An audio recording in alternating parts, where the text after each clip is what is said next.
This episode of Nerds Gone Rogue is brought to you by Killers.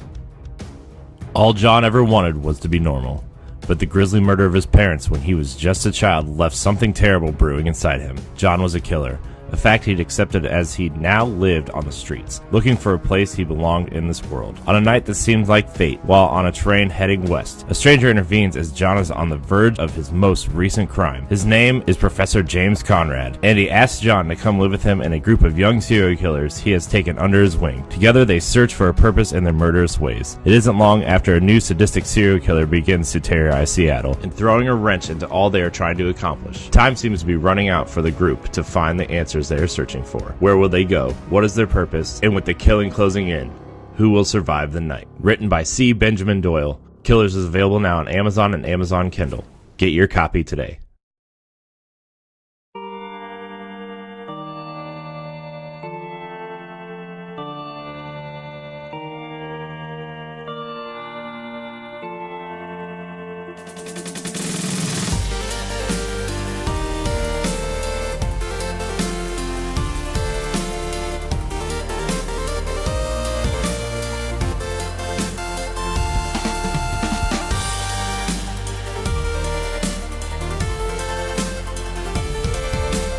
What's up, nerds?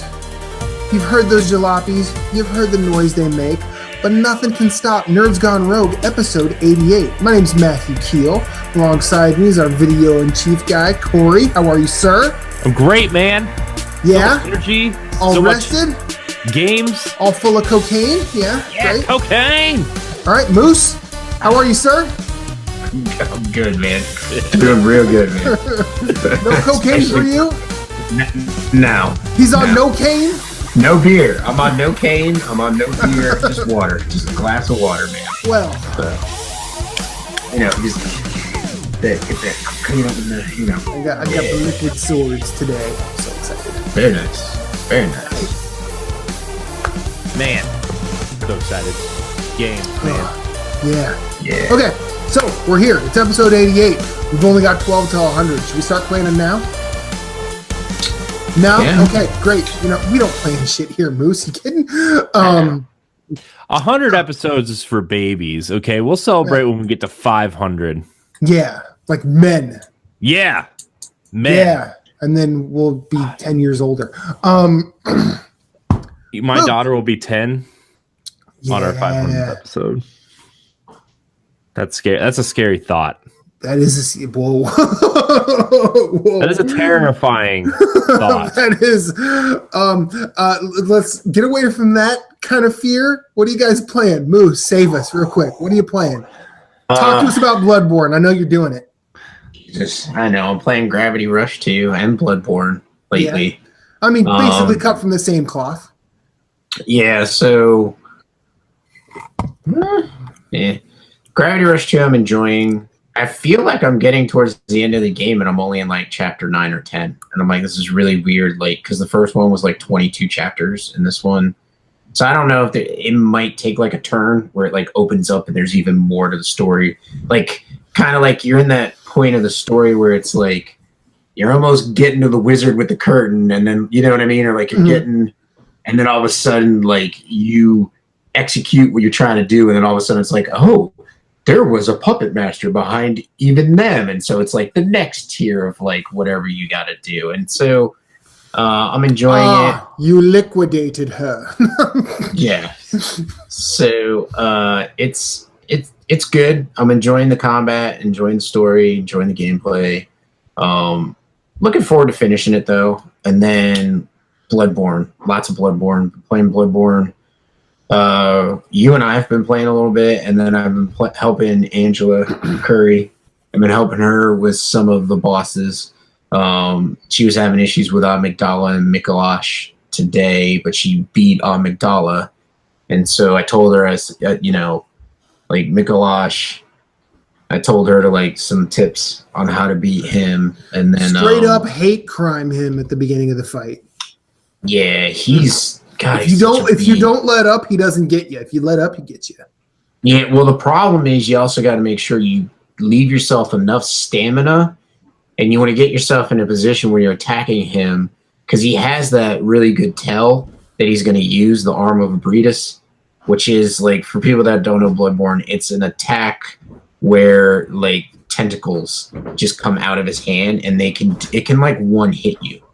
So like he has this tell where he kind of like leans back and you hear a noise and you have like 2 seconds, and if you sidestep, you're fine.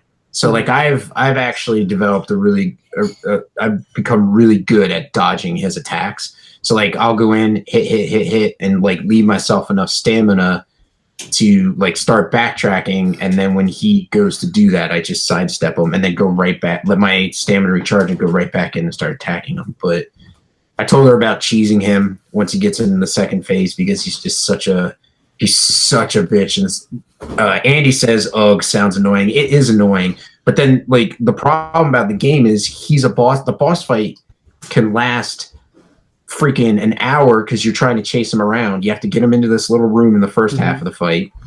Get his health. It's a very Legend of Zelda boss fight. It really is. You have to get his health down to half, and then you have to chase him to another section, and then you have to get him to drop down. And then the problem is, if you drop down into a certain room, it's like a caged area, and you can't get out. And then he starts using this. It's called the Call of the Cosmos, which is like Call from Beyond. Thank you, sir. You get it before you go fight Abritus, Daughter of the Cosmos. But anyways, and it's kind of like a light attack where it goes up and comes down in an arc, and it's a one-shot kill too. And so you just stand up there and you just poison him with poison knives and just let him poison himself to death, because he'll keep, when he takes damage, he respawns in the same spot and then like runs off, takes damage, respawns, and he just stands there until you drop down, and then he runs into a mirror, and then you gotta chase him again. So you can do that and then shoot him with a gun, and he's pretty easy to cheese, but he's a pain in the ass. But I told her she's not that many bosses away from the end of the game. So anyway, so I've been doing that, helping her play that. We got her on mic, so it was a lot. Like the first time we played together, I was like texting, and I was like, we were on Facebook Messenger chat, and I'm like, this is not intuitive. Like, so I told her, I was like, it'd be so much better to like talk, because then I could be like, hey, watch out, back off, or something like that. Like I can call out something. And so we were chatting last night and having fun with it. We did Castle Canehurst, so we did Logarius, and then we did Abritus, and then the Celestial Beings, and I think that was it. Like, because we did the Upper Cathedral Ward. She had to do the entirety of the Upper Cathedral Ward. Mm-hmm. So so like Bloodborne's really weird in its summoning. So we tried to summon at Castle Canehurst and couldn't. So I was like, well, let's just go do the Upper Cathedral Ward. We connected on the Upper Cathedral Ward relatively easy, and then beat that. And then I was like, well, let's go beat Logarius. We went back to do Logarius and connect it in like 2 seconds. So it's like the connection's sometimes weird. Like if you don't, that's a tip. If you don't connect in a certain area, if you could try go connecting somewhere else, try that. And then once you start connecting and, play together, the connection will be stronger. Like the servers will try and find you too. It's like a weird reset or refresh. Yeah. So I've been playing that. Discovered this weekend that you can play Bloodborne. You can play it co-op without PlayStation Plus, but if you own the game through PlayStation Plus, obviously you have PlayStation Plus, so it's not a worry. But I'm going to start playing it on my my alt PSN account, so should be fun. I'm gonna have that 100% completion. Yeah, so like it'll be the only platinum that account has is Bloodborne. So then what I'm trying to do is like I want to try and get through Gravity Rush 2. And like Mondays and Tuesdays are horrible for trying to play games because, and it's not a bad horrible, it's just I podcast. So like I kind of like Mondays and Tuesdays are bad at work. So I don't get out till like 6:30, and then I come home, and then I'm like here at 7:30, and then we're trying to get ready. So I get maybe a little bit of game time in on Mondays and Tuesdays. Like Wednesday, Thursday, and Friday are really when I can get some gaming time in. So I'm trying to get Gravity Rush 2 finished, and I'd like to try and finish one other game before God of War comes out. So I have like 20 days, I think, or like maybe a month before it comes out. So I'm thinking of maybe, like I was going to do Yakuza Kiwami, but I might skip that and do like Ratchet and Clank or Shadowfall. So Killzone Shadowfall. Ratchet and Clank's a relatively quick game. Like Yeah. you can plow through that. Yeah, I think Jason did it in like 7 or 8 hours or something. Yeah. Just keep running. That's basically it. Yeah. Anyways, Matt, what have you been playing? I have actually played a bit, a lot at work.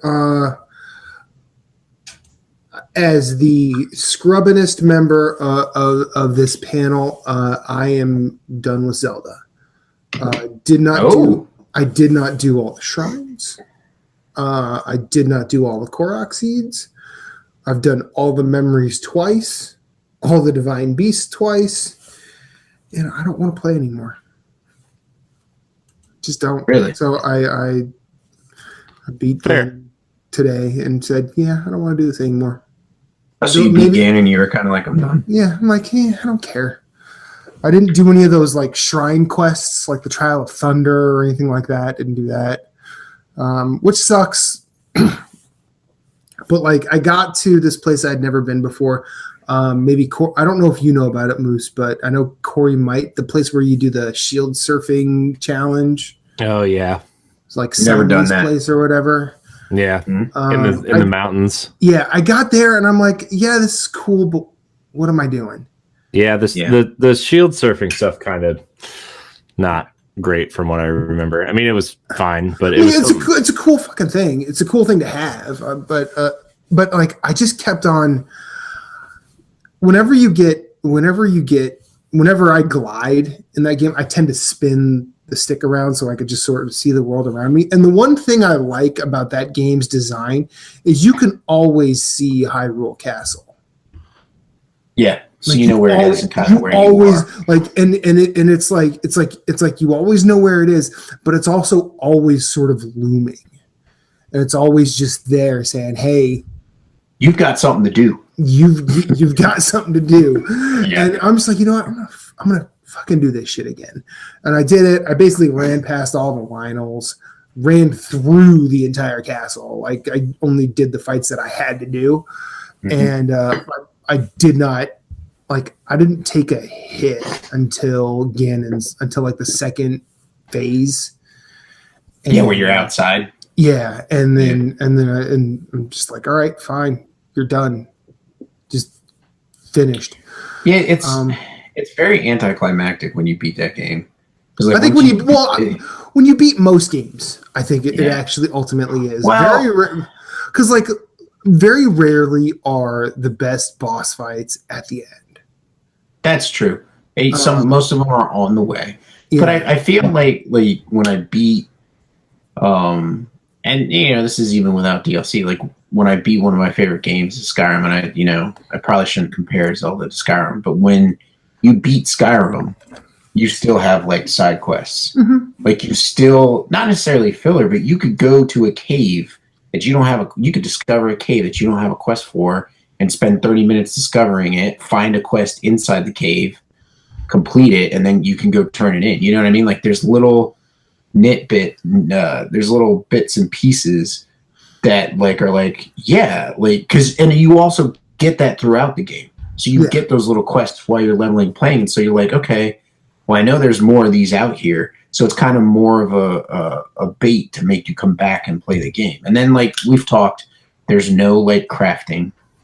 I mean, you cook, but there's no like blacksmithing, so you're not really making weapons, so you're not really like farming material. You know what I'm saying? Like there's nothing to be like, well, I want to make the most badass weapon, even though I beat the game, I can still go find the materials to do it. So there was like nothing to say that to me. It was just like, this was a really great experience, and now it's over. Yeah, and the replayability for me will be like a year from now, or maybe 3 to 6 months from now when I pick it up again. Oh yeah, like I'm not like deleting the file or anything. I'm not turning the game in. I'm keeping it, and I will go back and play it again, just because there's something just wonderfully magical about walking around that world. I played more Darkest Dungeon one night at work, and that game is still really fucking cool. It's so stressful. so stressful. How are your characters doing? You use any yet? Oh, I've lost a ton. I just like, you know what? If they're dying, they're dying. Like I keep filling up my stagecoach and just throwing all of them at the void and seeing how many of them come back out. And everybody comes out super stressed out, and it's really hard to get them to a point where it's like manageable. To go back into the dungeon. It's really like I feel like I never have enough gold to do it, and that's sort of the sort of wall I'm at. Like, how do I make sure I come back with enough to fix everybody that I can? Do you feel like you need to do more exploring in the dungeon to get more gold? Or are you pretty much exploring every room and you're coming out with this issue? I generally go everywhere because it's a dungeon. Well, that's your disease. You get it in Bloodborne, but it's who you are. So, it's just a dungeon crawler, so that's what I'm doing. But yeah, I love that game. Also played more Burnout Paradise. I did some of that today on my day off. I was only planning on doing a little bit of it, but I did it for like a long time and then fell asleep doing it. That game's still good. I went to Big Surf Island for the first time today, and there's some cool shit to do there. I mean, it's more, super jumps and billboards and shortcuts, but that game is so special. And also, I haven't really promoted this anywhere. I wrote a piece about Burnout Paradise on ngrradio.com. Yes, you did, and I read it, and it was very good. I published it 2 days ago. I'm not. I don't feel like it was like some of my better work, but like I'm glad I got to say some positive things about that game. Also, I played a game that Jesse Douglas of Arsenal X, and is he on Pal Block too, or is that just you and Ed?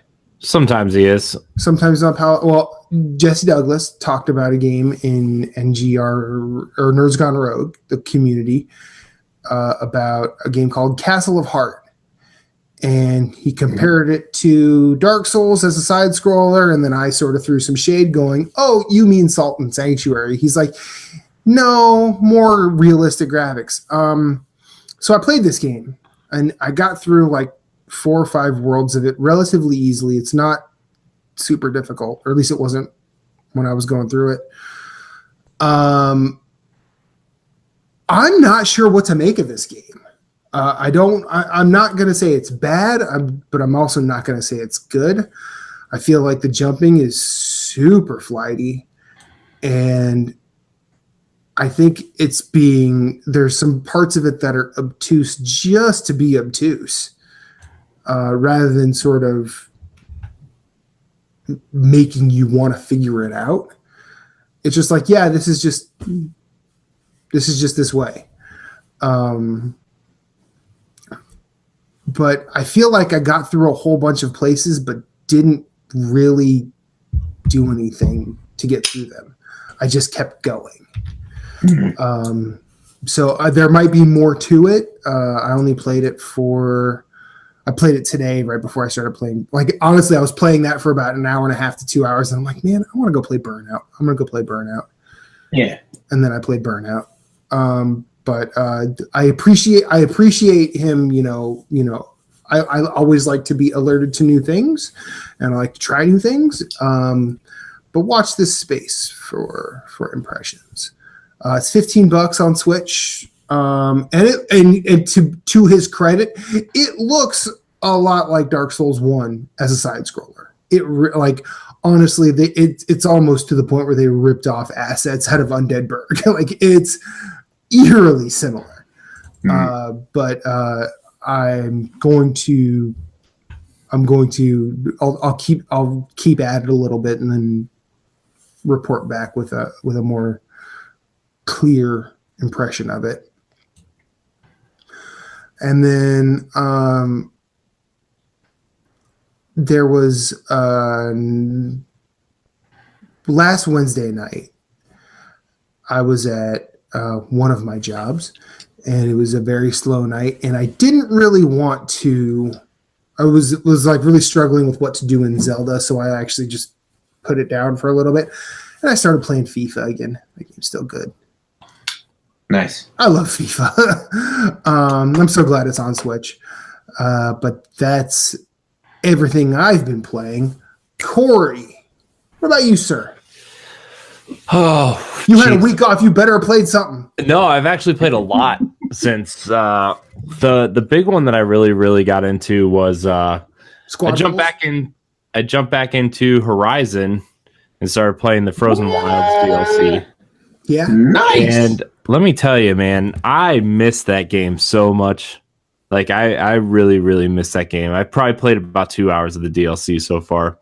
Mm-hmm. It's man, I miss that game. I love that world and those characters so much, man. It's that first part where you're fighting the flame ice bear, the angry goddamn bear. Yeah, that fight was intense, man. It was awesome. And then like I like how they really changed up the tall neck in that area, where like you have to go find the parts to reactivate the tall neck, and you have to climb it. That was cool. That was really cool. So I played that. I've been playing through Portal. I'm on the last test chamber, though. Which Portal, 1 or 2? Portal 1. Okay. And I'm on the last test chamber, but I know there's a big sequence at the end of Portal that doesn't have to do with the test chamber, I guess. So yeah. I'll probably finish that this week at some point. That is a game that I still don't know how I feel about Portal, and I've played it for about 2.5 hours. So, I mean, I like it. I like the idea of Portal. I don't know how I feel about it yet. So I've been playing that. Played a lot of Sea of Thieves this weekend. That game, that's an interesting game. It's a very fun sandbox to play in with your friends. If you have friends that want to just do stuff, but there's no sense of progression. And like, I feel like a lot of people went in thinking this was going to be like Pirate Destiny or Pirate Division, something that has a RPG upgrade loop, and it just doesn't have any of that. It's more of a resource management and kind of like a survival game almost. So I don't know how I feel about it. It was fun the few hours I played of it, and by the time this goes up, there's a few Sea of Thieves squad goals up on our YouTube page, but just because we did a whole week's worth of content for that. But I don't know if it's a game I'm going to pour more than maybe 15 hours into, and I will honestly only play it if friends are on and we play together. It's not a game that you're going to want to play by yourself. Like, yeah, I feel like you kind of have to have, 4 people that are kind of all on the same page. Yeah. Like, hey, we're all going to double down on being pirates. Yeah. We probably won't all talk like pirates, but we're going to double down on being pirates today. Yeah, like it's a cool game. It has a lot of cool, like, that initial moment, like the first time you get drunk as a pirate is hilarious, and you just start throwing up everywhere, and you throw up on somebody. It's hilarious, but like, why do I want to do that in a video game? I can do it right now. Hang on, guys. You keep talking. Oh, jeez. Reba, it is not our fault. Reba, I'm sorry. Don't wake her up. She's gonna get mad. And like controlling the ship is fun, where like one person steers the boat, one person raises the sails and drops the anchor, and one person reads the map, and like it's a cool concept. But when we started, we literally were just dropped on an island, and there was no like story mission. There's no story missions. There's no missions. You just pick up a riddle from the quest giver, and you just have to find an island and pick up that treasure and take it back to the outpost before another pirate ship sinks your boat and steals your treasure. Hello, Terrence. Let's look for treasure. It's a very pretty game. It's a very cool concept, but I feel like, we were talking, you'll hear it on B-sides, but like we were talking about No Man's Sky and how they just kept adding content where like it was an open sandbox of exploration and stuff, but they added so much content later. I feel like this game's in the same position as that, where like maybe a year from now, this will be the game that everybody thought it was or thought it was going to be or something, but right now it literally feels like an early access. These are the mechanics of the game. We're going to add a story later, that kind of thing. Like it really does feel like an unfinished game from a story / quest giving standpoint. The mechanics are super polished, don't get me wrong, but like after a few hours, what do you do? And then like you play a lot, there's legendary pirate status, and then you can upgrade your stuff from there. But I don't know how far into the game that is, and at that point, will I even really care about my pirate?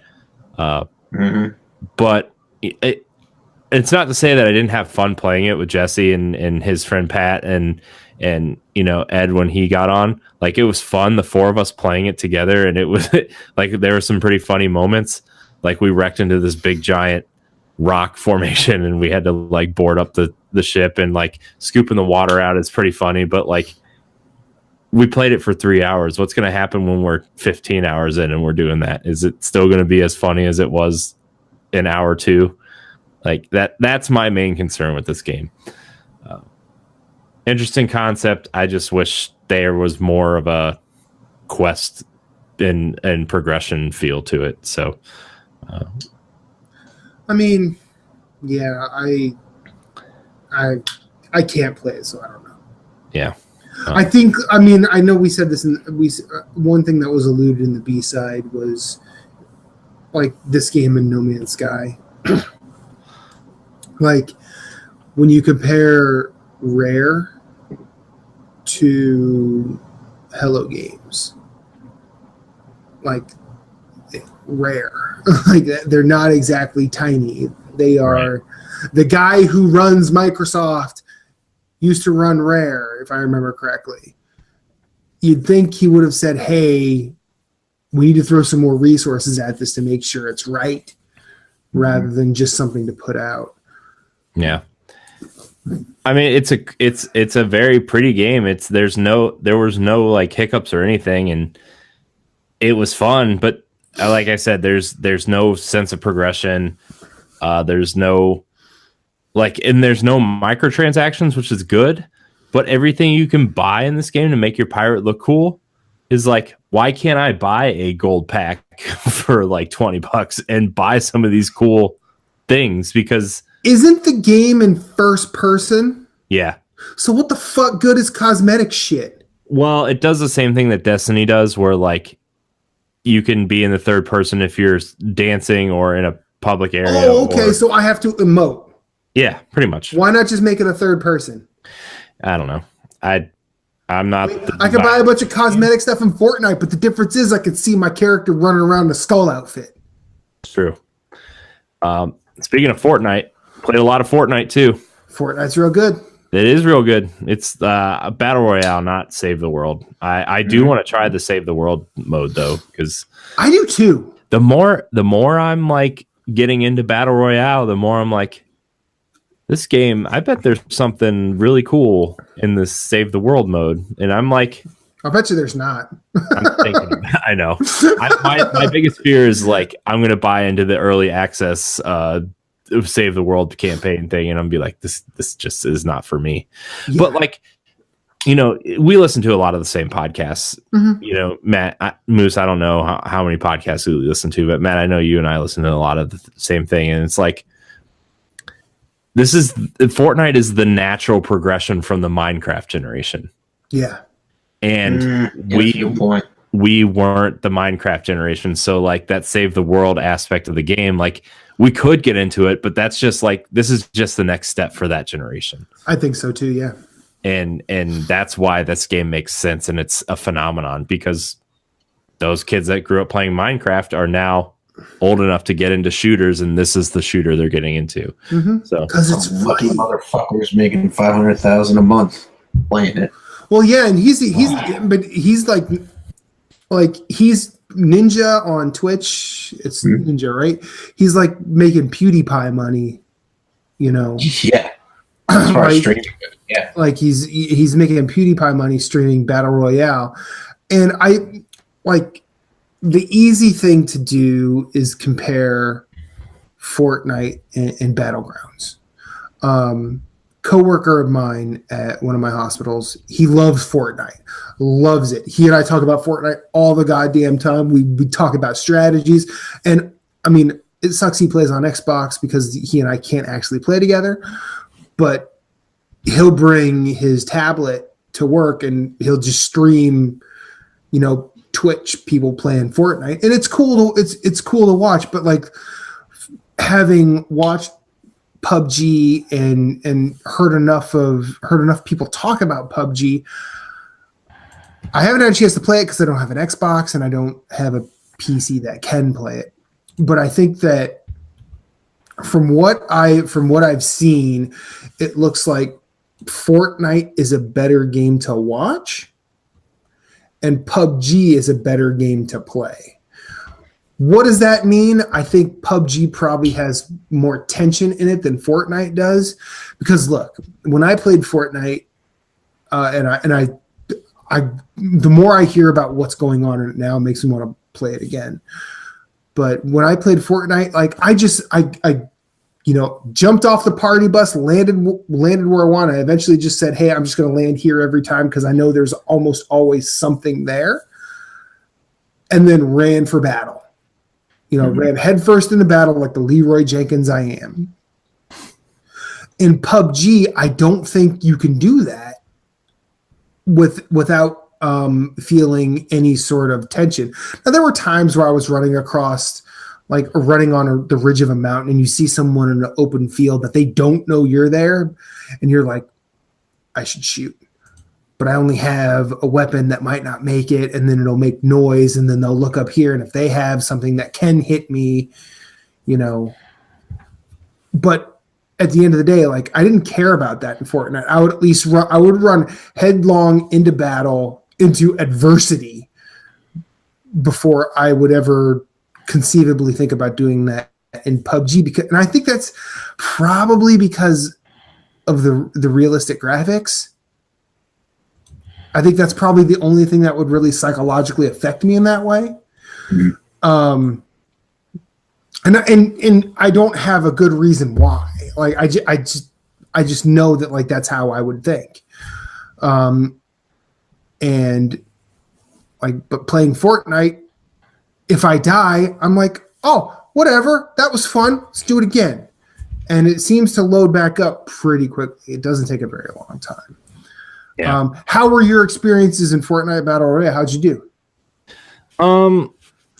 Well, I played duos with Jesse, and we got down a couple times into the final, under the final 10, and there's a couple times where I felt like maybe this game is lagging a little bit, but like, I mean, for not playing like every day in my life, I felt like we were doing pretty good. I mean, he plays a lot more than I do, but it was fun. Like that game is like the concept for me as a concept. That game sounds kind of like dumb in a sense. Where like, oh, okay, we're just gonna play for like, it could be like 3 minutes, it could be a half hour. I don't know how long this match is gonna be, and like whatever. But like once you're like really in there, the matches get super intense. Like we landed in like the air. There's these 3 airplane hangars in the. Oh yeah, that you landed in. We landed in there, and we were like camping out in these airplane hangars, and we found the 2 golden chests, and I got an assault rifle, and he got a shotgun,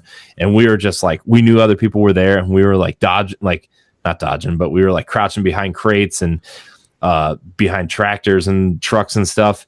And we both mowed down this one guy at the same time, but his partner was on top of the roof and he shot down at us and like took us out. And we were like, oh man, we probably should have been looking for that. But and then the one time we were playing, like we got down to like the final 16 or whatever, and we see these two guys off in the distance behind a tree, like fighting each other. And then we were on a roof of a house, and we were like, we should get downstairs before they see us. And as we're walking down the stairs of the house, we see this rocket come flying through, and it kills both of us. They saw you. I was like, they must have saw us. They found us. They found us. So I don't know. I think I want to keep playing some Fortnite. Like, I really do want to keep playing Fortnite. And now you and Jesse are playing on Xbox, correct? yeah, but I downloaded it on PS4 also. Okay. So I mean, like, it's a free game. It's not like, it's not. And everything's linked to your Epic account. So like, I'm pretty sure things carry over between platforms. Oh, that's cool. So like, if you unlock something on PlayStation, you can carry it to the Xbox version and the PC version and the phone version and the toilet version and whatever other versions are going to be out there. There's going to be a lot of them. Yeah. So Microwave hopefully a Switch version at some point. I could see it. Run it on the damn phone. Yeah. So. Yeah. Apparently the phone runs it all right. Yeah. That's what I hear. PUBG didn't run too bad on the phone. Yeah. Apparently PUBG runs better on phones than it does on Xbox. Yeah. That doesn't surprise me. Which is weird. Which is real weird. I mean, I love my Xbox, but to be fair, yeah, doesn't surprise me. Well, see, now this is where my mind raises questions, like, why on a phone does it run okay, but on the most powerful console it runs like garbage? I don't know. Me either. But like, I'm just like, how does that work? Yeah. How does it? I mean, because like, I'm not gonna sit here and pretend that this thing is more powerful than, you know, my. I don't know if it's more power. I doubt it's more powerful than my PS4. I think that's a safe bet.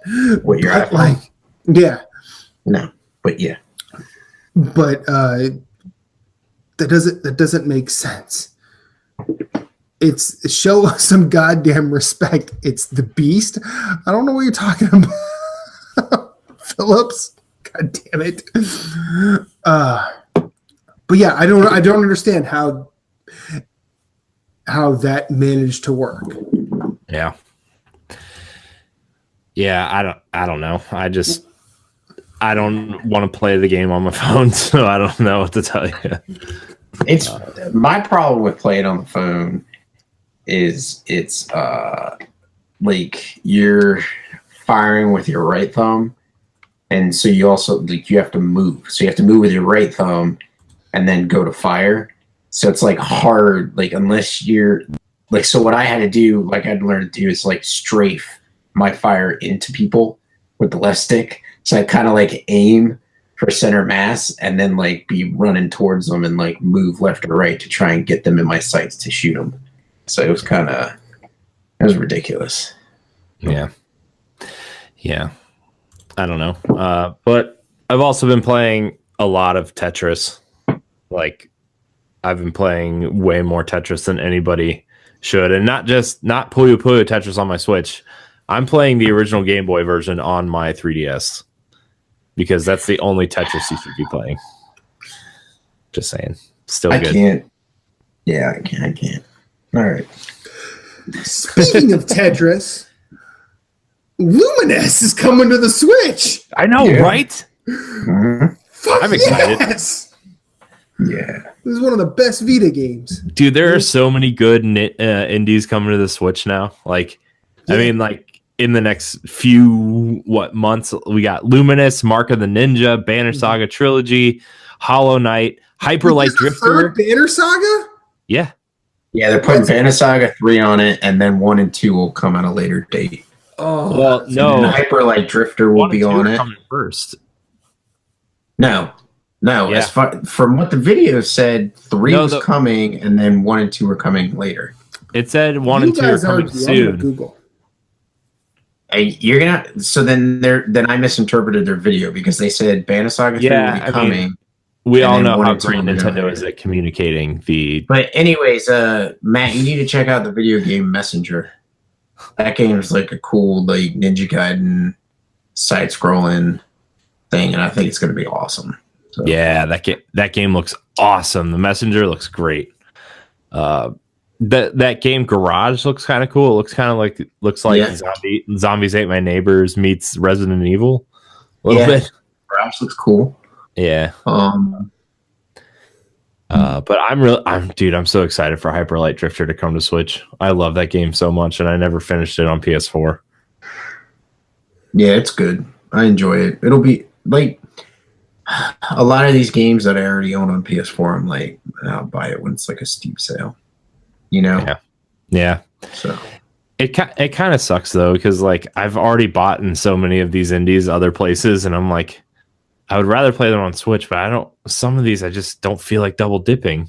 Yeah. Or double dipping at full price. Okay, according to Stoic, Banner Saga 1 and 2 are coming to Switch soon, with the third concluding part of the series due to arrive this summer. Yeah. Well, then, I mean, that's awesome if they put it out, because I think that, from what I understood, it was the guys talking about the game. Like the indie guys from Nintendo on the video. They were like, Banner Saga 3 is coming, and then if you haven't played the series, they're like 1 and 2 are coming at a later date, and your progress will move from game 1 to 2 and then 2 to 3.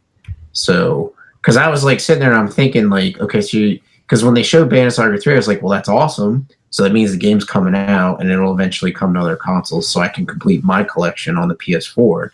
Mm-hmm. But it's like, well, it's weird to announce that and not have announced the first 2 coming. And, they were smart enough to have a response. Like, immediately after saying it was coming, they were like, yeah, and 1 and 2 will be out, whenever.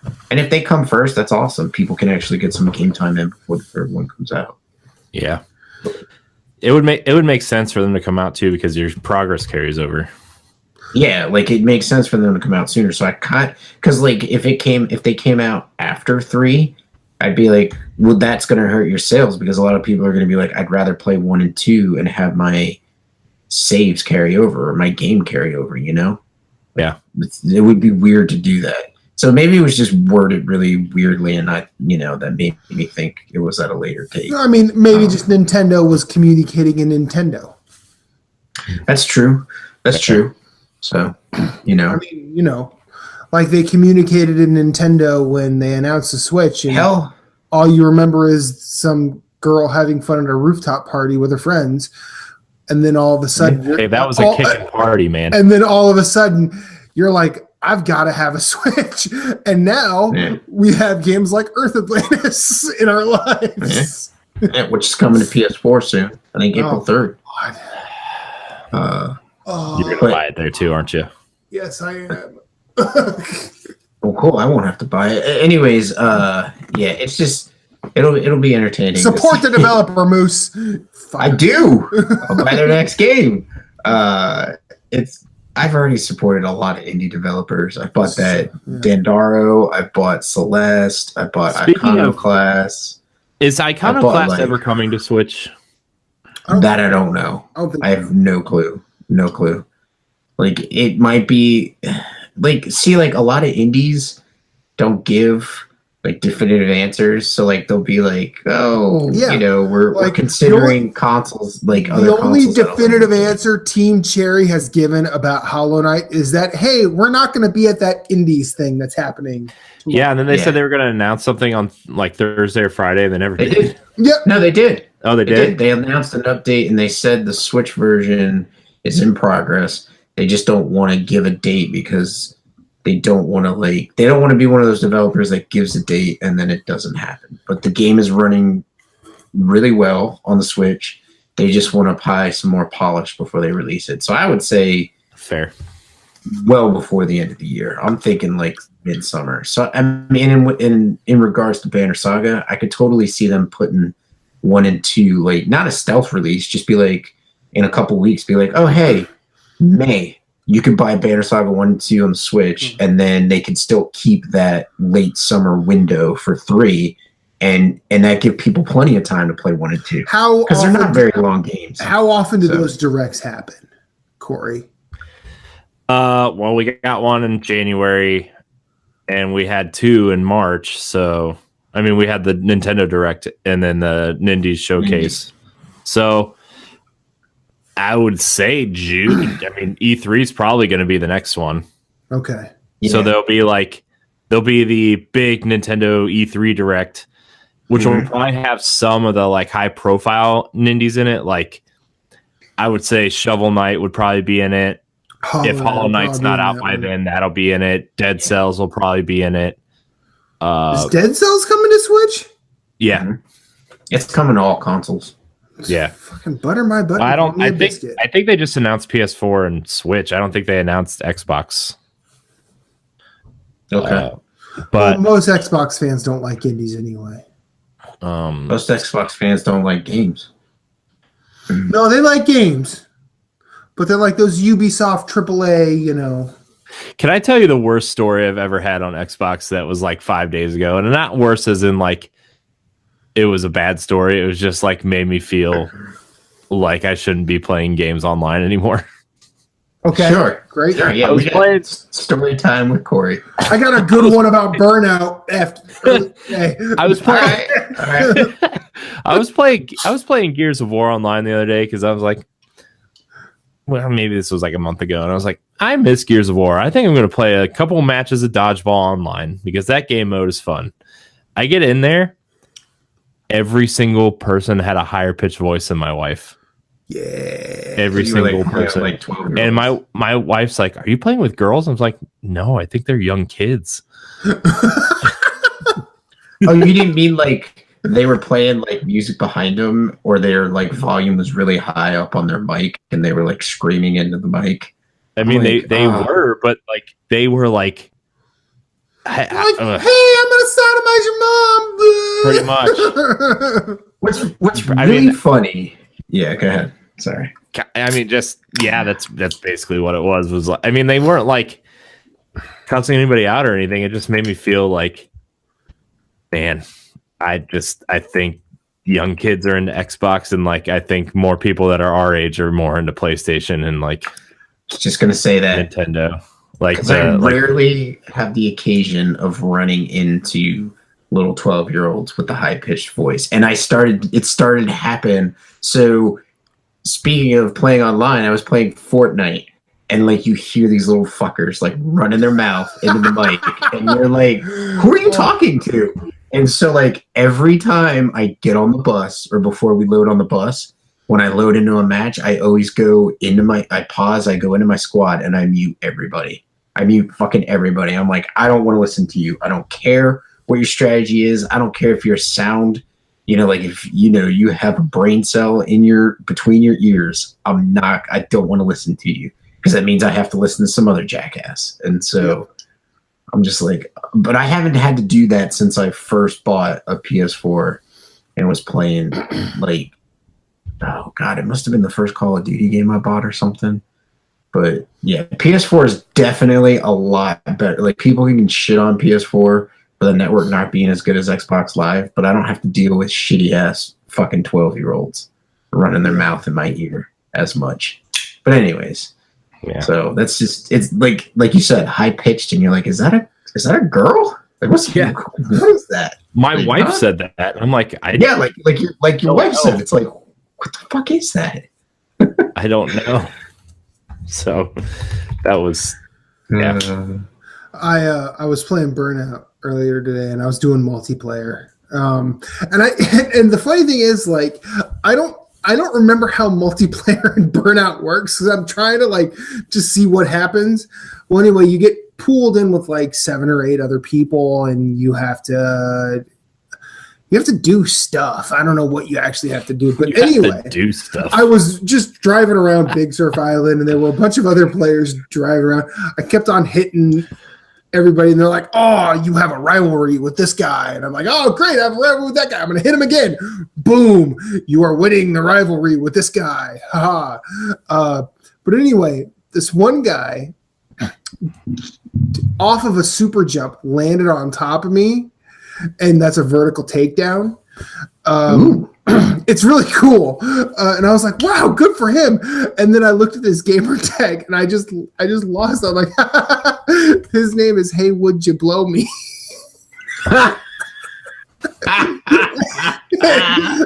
and Reba's sitting right next to me. She's like, "What?" I go, "Yeah, that's his name." She's like, "Does nobody scream for this?" I go, "Usually on PlayStation, they're pretty stringent about that stuff." No, they're lax as fuck. What are you talking about, stringent? Really? I thought they're pretty lax on PlayStation. I thought their names are like 10 times worse than on Xbox. Oh, okay. Yeah. Well, yeah, actually, Sean Capri, he has awesome schlongs, so I guess. Yeah, I know. Like, it's crazy. But like that happened, I'm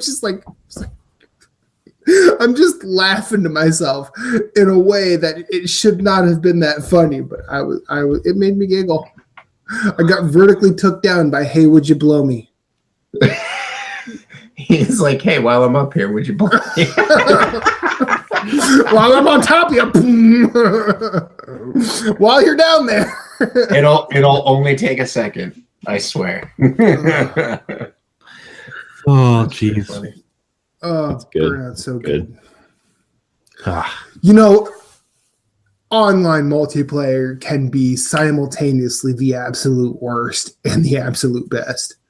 Oh yeah, like totally. That's why I like games like Bloodborne, where you can like put a password in and guarantee who you're hooking up with. You know, like as far as like if you want to team up with your friends. I mean, also I will admit, like the Bloodborne. You want to keep the STDs in the specific group. Yeah. You keep it amongst yourselves. You know, like I don't like it's like quarantine it, if you will. It's like Facebook. I don't really add a lot of people because I'm like, if you want to be my friend and invite yourself to my insanity, you're gonna friend me. So I'm not gonna subject you to this. You know. Yeah. So, anyways, but yeah, like Bloodborne's funny that way. Like you'll just be ringing and people come and hang out, and it's like, see, look at that. Deshaun's cousin's name is Black Cock for Kitty. See, I told you. Freaking that's great. I'm so jealous of that name. Oh, that's so good. That's hilarious. That's amazing, Deshaun. Thank you so much for that.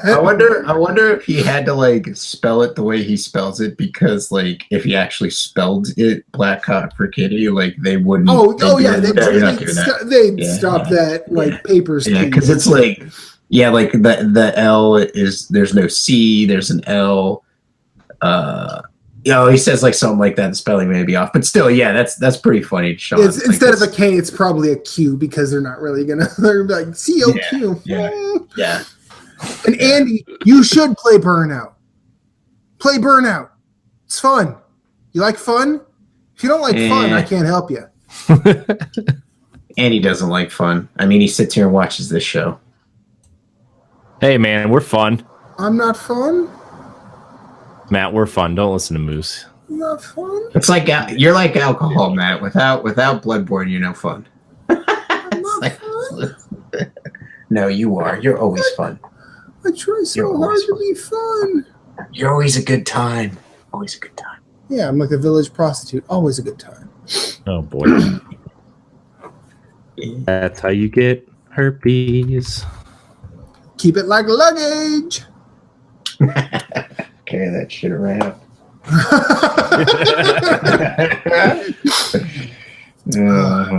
Oh man. God, I hope my daughter never watches any of this stuff. I hope she will. I'm telling you. She's gonna she's gonna know by the time she's 2 that you are a co-host on Nerds Gone Rogue. I know. She's gonna know, because honestly, you're gonna be like, "Stop making noise. Here's my phone. YouTube Nerds Gone Rogue. What's banana and out mean?" And you're gonna be like, "Mother sauna." She's like, "What? You hand her your phone?" Yeah, exactly. See, yeah, you're gonna hand it to her. She's gonna open up YouTube and it's gonna go right to NGR. And she's gonna be like, "What is this stuff?" Daddy has a secret life. Fair. He's like, fair. Yeah. Sana's gonna be like, he keeps trying to get me to play Mario Kart. You want to play Mario Kart with him, Riley? What's Mario Kart? It's a video game. I don't like video games. Well, then Daddy's gonna disown you. He pretty much just did. You're no daughter of mine. And if you and see, the funny thing is, if you even tried to cop that attitude, I know Moose and I would be right on your ass, going, no, no, no, Let her be her. Exactly.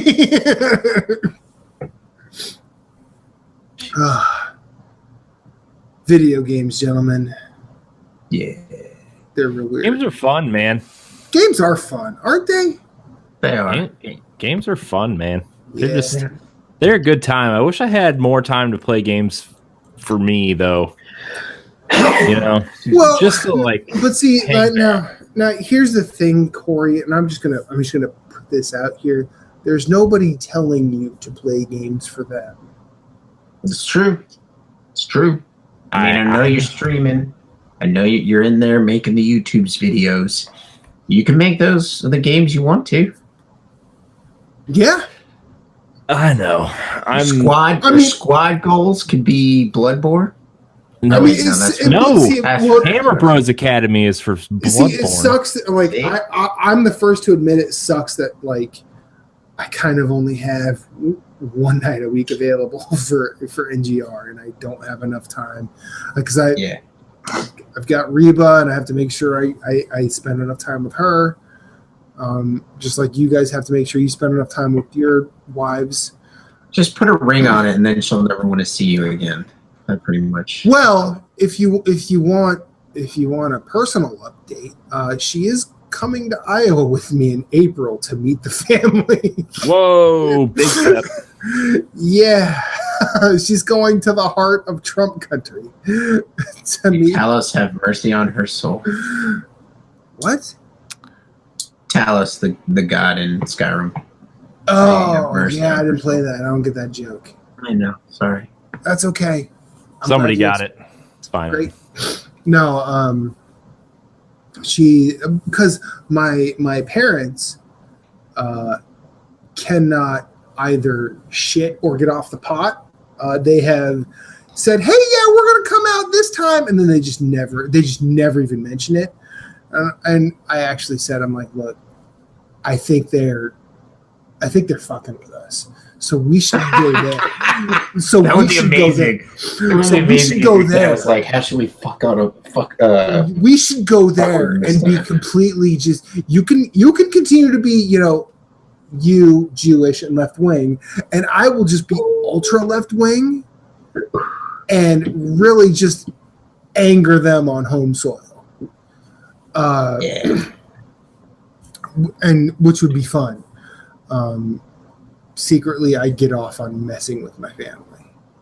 It's actually a really good time. And and she's asked me the question. It's like, so what do you think your parents will think of me? I go, my dad will probably be like,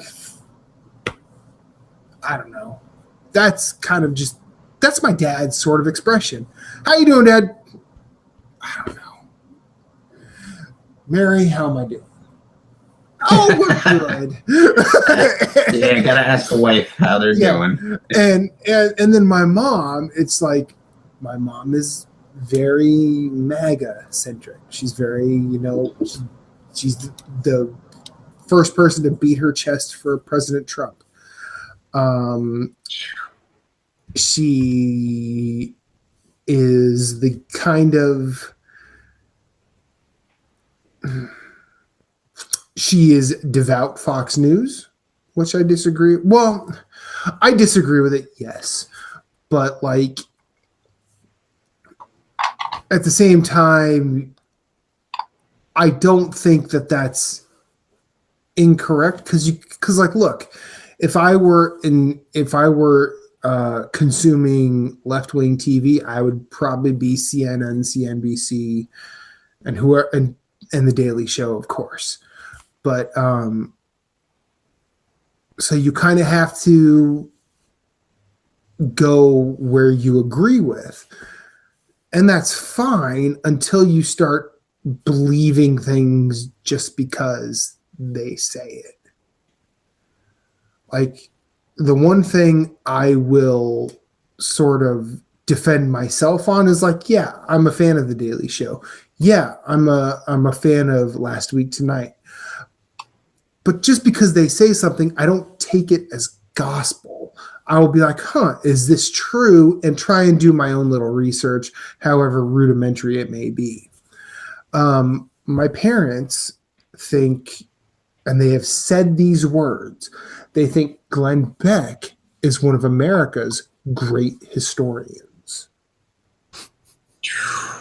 You know their backup for that statement?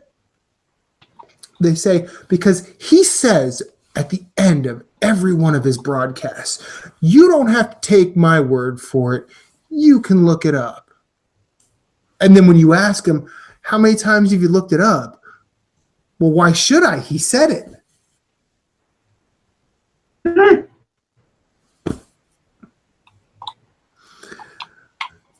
No disrespect to present company, but that's like saying Microsoft has the best console because they have the most powerful one. So you don't have to take my word for it. Look it up. Who's selling more? Bruce? Wilma? Glass back on. Or Velma. But like, so like and like we had a conversation earlier today. We were talking about it, and she asked, "So how are you feeling about the trip home?" And I said, I think for the first time I can really be honest about this. I don't know, because my own issues going home in the past with my ex-wife. Have always been about falling into roles. Now, I know neither of you live far away from your parents, but I think because I left home at like 23, and even at 23, my parents didn't really see me as an adult. Like, every time I go home, I tend to fall into a role. And it's not like Matt changes, but Matt is still 15-year-old Matt in his parents' eyes. Like, I've not survived on my own ever. I'm still just an idiot teenager to a degree. Because they haven't seen you grow up. That's the whole thing. Right. And I've got plenty of funny stories that have proven I've grown up in front of them. Like, it's crazy. But they still just revert to when I lived at home. And Andy's correct. It is kind of human nature. But at the same time, it's just like you also kind of have to let the bird leave the nest eventually, and you kind of have to let them survive or die on their own. And every time prior to this particular time, I've unconsciously, reverted to type. And that sucks because I think my ex-wife might have gotten a shorter shrift or a shorter straw in the deal than she needed to get. So she probably felt like, I didn't have her back. But like now I'm super conscious of it. So I kind of I'm kind of not going to let Reba feel alone.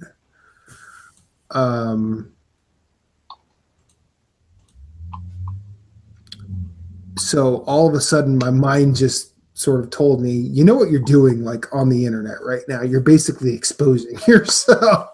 And now I'm all nervous. But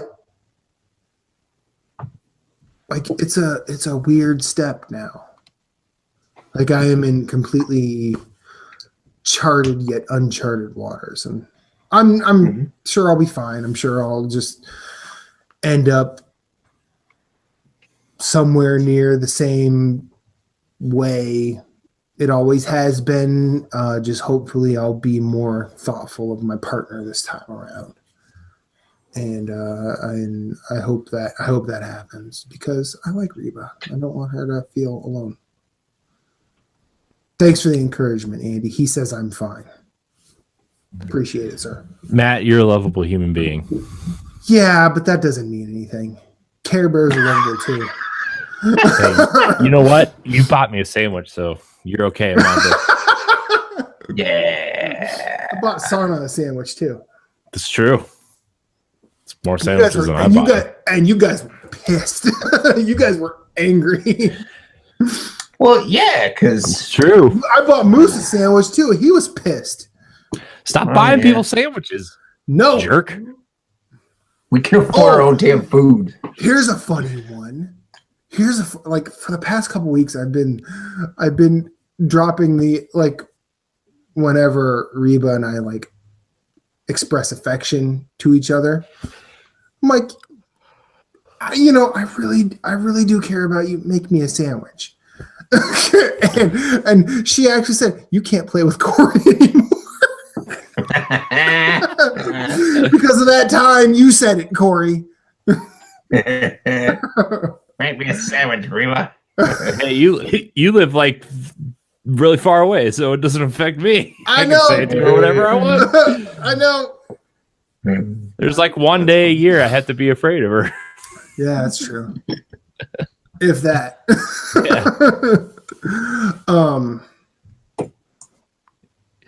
And I got my own angry Jewish girl to fight back. That's true. That's true. Although they You probably just team like up. hold your hand out and she'll just like swing. You know, like that. Those old cartoons. Speaking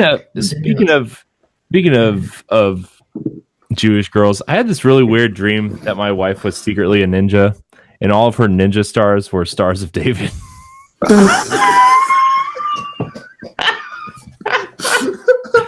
Wow. Oh, that's funny. wow. Does that make me a racist? I don't think so. I don't think so. You're blending. I mean, because like Comedy Central had the Hebrew Hammer show, and I'm pretty That's sure true. that was. It was on Netflix for a while. It was. That's how I watched it. Yep, that's how I watched it. Oh, Oh, good times. man. Oh, man. Mm-hmm. What do you say we go into some 20 questions, gentlemen? Yeah. We My have turn, no right? more rail for this trip. No, it's No, Moose's it's not turn. your turn. What's My Moose's my turn? turn. buddy. No. I was the last one. You were gone last week, so we couldn't do Moose's turn. Now you're just trying to skip him so you could take the fucking lead. No, boss, it's not how this works. What? Yeah, he is. You see how he operates this show? He's trying to go rogue. Who do you think you are, Sarah Palin up in this mode? No. Fucking No. You Rick. sit your lipstick pitbull ass Can I down. call you and a let maverick? You in some shut real- up right now, Corey. Real Alaskan accent. You're just a maverick. Yeah, you sound like you're from Minnesota. I don't know what you want from me. I don't know. That's what she sounded like. That's what Minnesotans sound like. They all sound like that. She's from Alaska. I know. Oh, Minnesotans co-op Canada. I don't know why. They just do. okay. Fine. I had a really good game picked out too. Dang it. Well, you can save it for next week. Save it for I'm next gonna week. forget. Write it down. You I'm have not gonna like, write it down. you have a phone. Hey Siri, Create some notes. I need you to take this note down. In fact, Christ. here's the best part. There's an app called fucking Notes, Yes. and it comes with your phone. Title the note, games I want to use, and create a checklist, and then just write all the games you would want to use, and then mark them off as you use them. See, it's right there.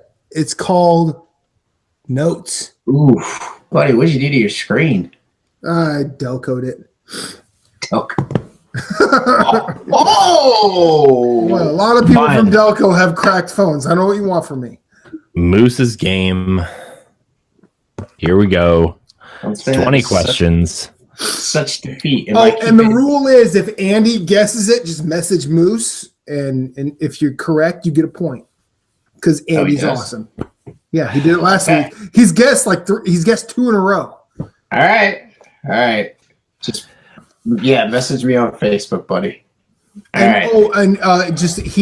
He just scores along with us. He doesn't take points from us. Yeah. True. Right. See, he's gonna catch up, guys. I know. He's gonna catch me. So who's going first? Corey. Who's on first? Corey? Your mother. You ready, Corey? Are you ready? Yep. Your I'm mother. ready. All right, 30 seconds starting now. Is this an indie game? No. So that's 1. Great. Was this game released before January 1st in the year 2000? Wow, Matt, that's the best you've ever sounded on a microphone. I basically Yes. stuck it in my mouth. Ooh, before. All right, Corey? Wait, what was your answer to that? It was yes. Yes. So, before January 1st, 2000? Okay. Same question, 1990. No. Was this released before 1990? Okay. 90s game. Only 90 kids. Ready, Matt? Remember this.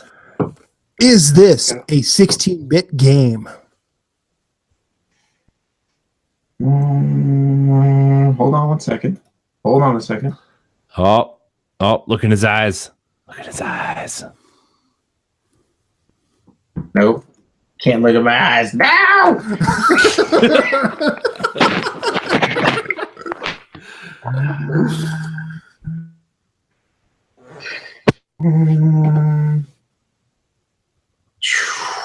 Dang, hold on, man. That's a good question.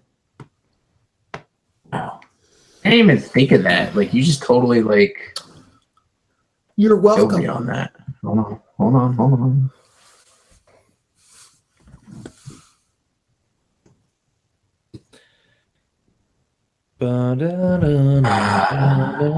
Wait.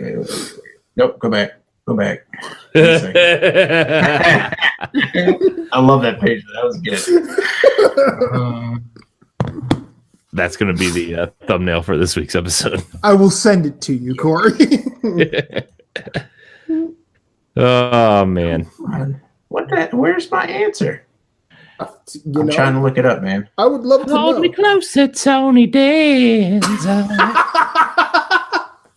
Fuck up, Corey. Which is funny because like so many people thought that was the lyric, and it was like Tony Danza wasn't even like Relevant. viable. So,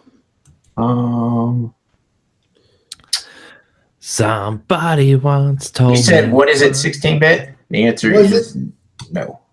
Okay, so it wasn't 16-bit. No.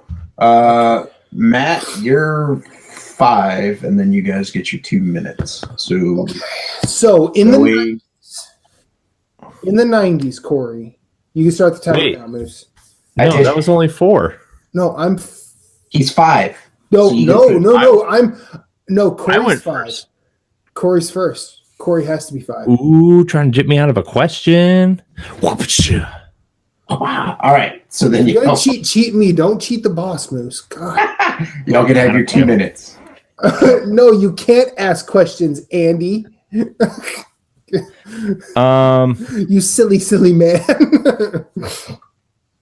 Is this a side-scrolling game?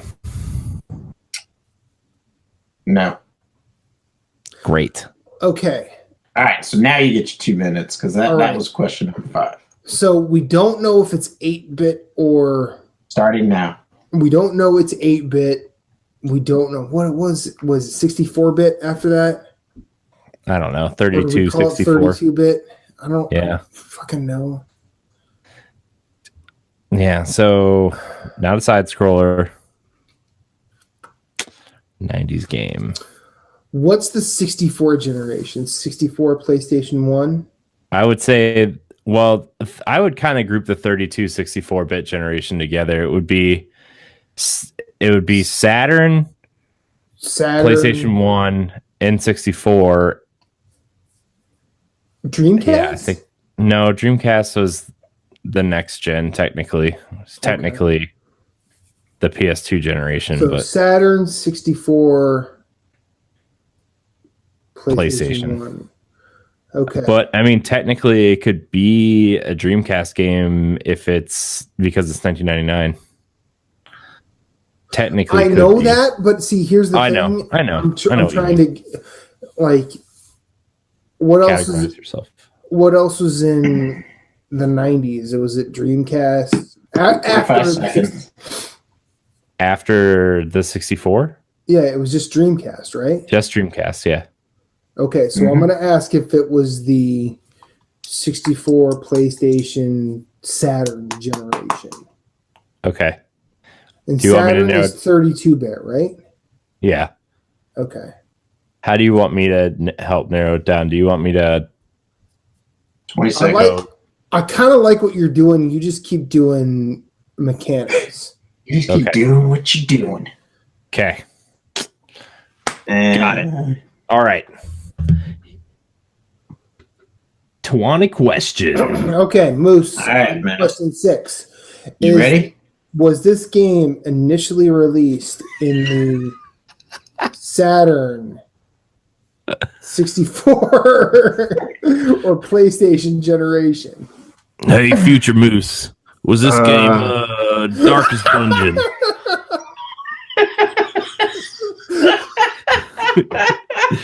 You're welcome.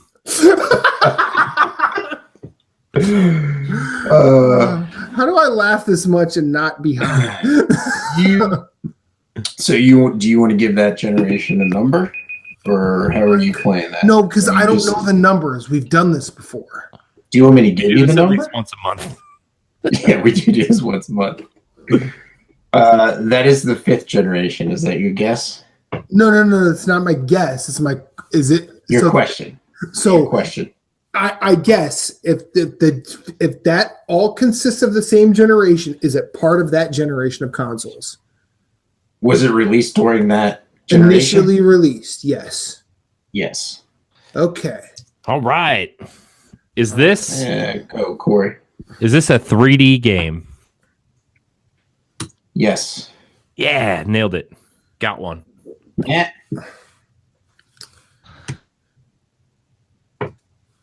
Oh man, the nerdy girl's taking off her glasses. She's starting to look good. 2 beers in, looking good. That's what your mother said. Looking good. I 2-beered your mother last night. Did you play as a human in this game? Yes. Ooh. Let's see. Was this game a console exclusive initially? I think I have an answer, but let me double check real quick.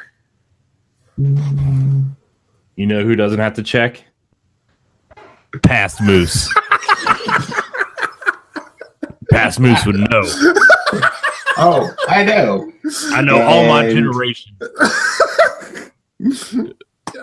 Yes. I love At how the time Corey of makes that release, voice like it was a it's somewhere between, Stone Cold Steve Austin and Dog the Bounty Hunter. Yes. All right. All right. Time of release, it was a console exclusive. All right. So 30 seconds, Matt, for question number 10. Then you get 2 minutes. Okay.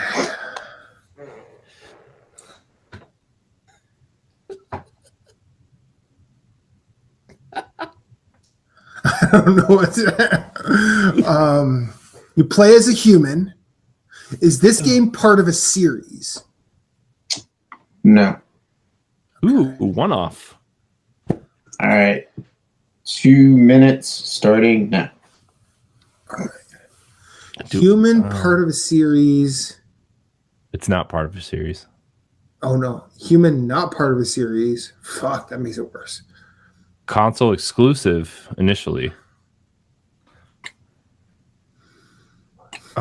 We should need to narrow down the platform, I think. It's probably PlayStation or N64. I doubt Moose would pick a Saturn game. He was a Sega kid predominantly, right, Moose? I did have a Sega. Yes. before I If you owned a branched off. Saturn, you're wrong. I had a Sega 32X and a Sega CD. Ooh, Sega CD. You got your Sewer Shark in, didn't you? Hell yeah, I did. I wanted a Sega CD because I would go to whatever, if it was, I think it was Funko Land, I would play Sewer Shark forever. Sewer Shark was cool. Yeah, it was a pretty cool. It was a pretty cool game. Past Moose owned all Segas. Sega! This should not be this funny. You're welcome. Like Sega with an exclamation point at the bottom. I can see. I'm going to Photoshop the Sega logo in the lenses of the glasses. Okay, Maybe so some Sonic rings. Sonic rings go real good with this haircut. No, a Sonic nose ring. Yeah. 18 seconds. Okay, so we want to nail it down. We need to narrow down console and then maybe Eastern or Western developer, and then maybe mechanics. Like, do you shoot things? Do you drive? Do you karate chop? That kind of things. Okay, Moose, I have my question. Is this a Sony exclusive? Yes. Okay. Ooh, Sony exclusive. All right, Corey. Can you play as a human? Yes. Is okay? So you said Sony exclusive, 3D game, but is it a first party game? but it's a Sony exclusive. Is that your That question? doesn't mean it's. It doesn't mean it's Okay. first party. You're right. Tomb Raider. Well, I guess Tomb Raider wasn't, but yeah. Yes, you do. Or yes, it is. It is a. It is a first party game. Okay, so first party games at the time for Sony would be. Matt?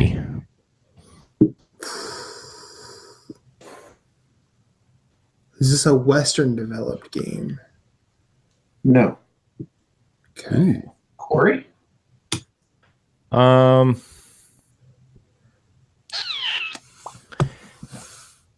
PlayStation.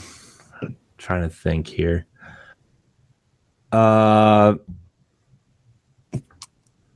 Is there melee combat in this game?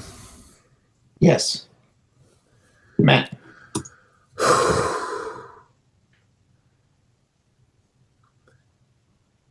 Is this a From Software game? No. Okay. Wait a second. So Matt? No, Corey, Matt. Yeah, okay, Corey, you got one more. So 15. And then Ooh, idea. Did this game require a DualShock controller? no. Okay. Not that I know of. Okay. I would have to double check that, but I believe it did not. Okay. I was thinking something like Ape Escape or something. That was my first thought. Okay. So what were some first party PlayStation games at the time? 2 minutes. First party PlayStation games. Gran Turismo, Yeah. but you don't really play as a human, you play as a No, car. it plays a car. Well, you need a human to drive the car. Don't be that you? guy, Moose. No, don't because Don't be that guy. Come on, you don't see a human ever in that game, except maybe Pit Crew. Come on. Cars aren't people, future Moose. You're welcome. Oh man, we made Moose into a Muppet. It's great. Oh man. It's all right. I'll be laughing when he's got a little girl keeping him up late at night and he can't sleep.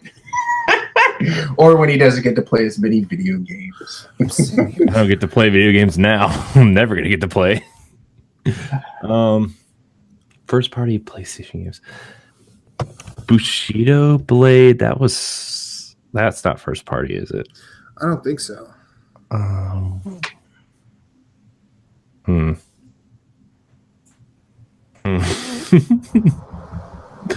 Wasn't Bushido Blade part of a series too? Yeah, you're right. We should bring that Medieval? back. Medieval, you're a skeleton, though. I don't Yeah, know if that Medieval is really... part of a series too. Weren't there multiple games in that series? I don't know. Multiple Tombas. Yeah. The Getaway. That's PS2, though. Dang it. Yeah. Thought I nailed it. And there were 2 of those. Oh, you're right. Dang it. Fail on 2 counts.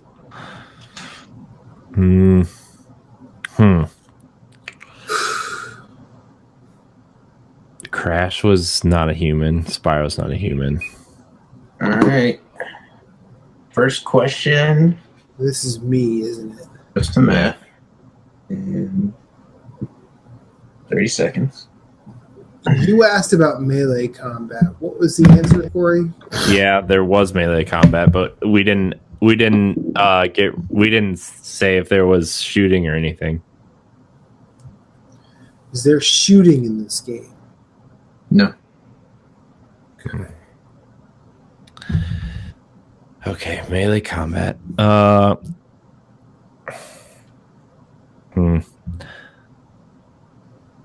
Is this an RPG? Yes.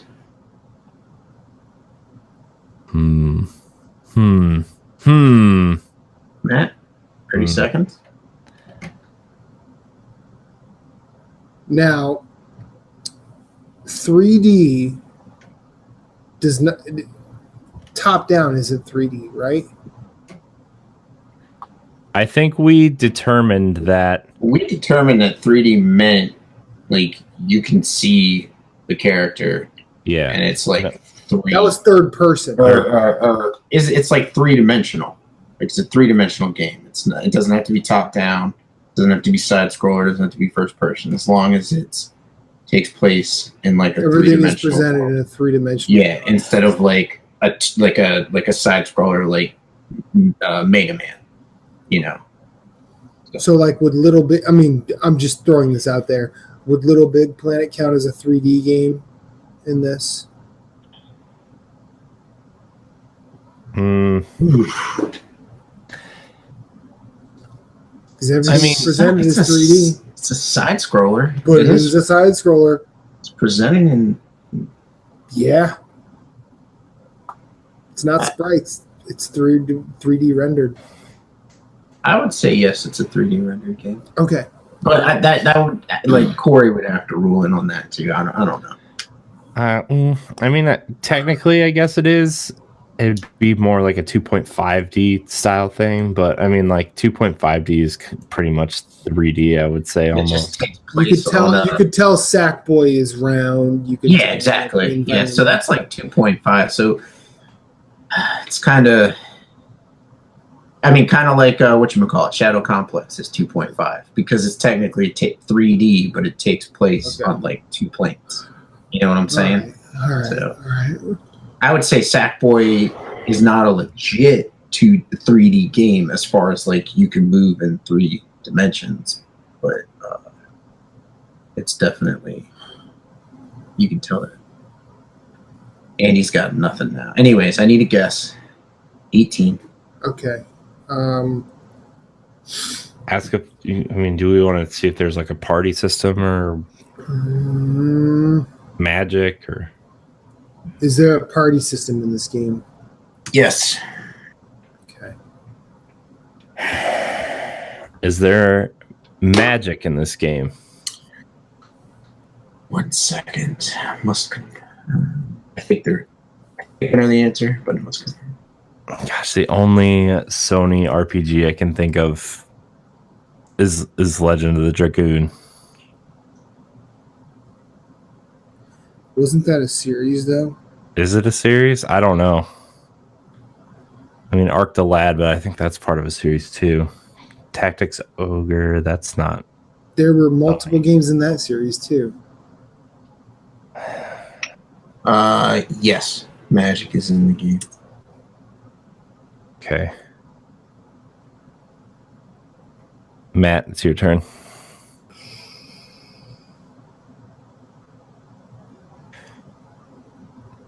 Sony RPGs. I don't even know right now. And this is a first party game, correct? We said we established this. Mm-hmm. Yeah.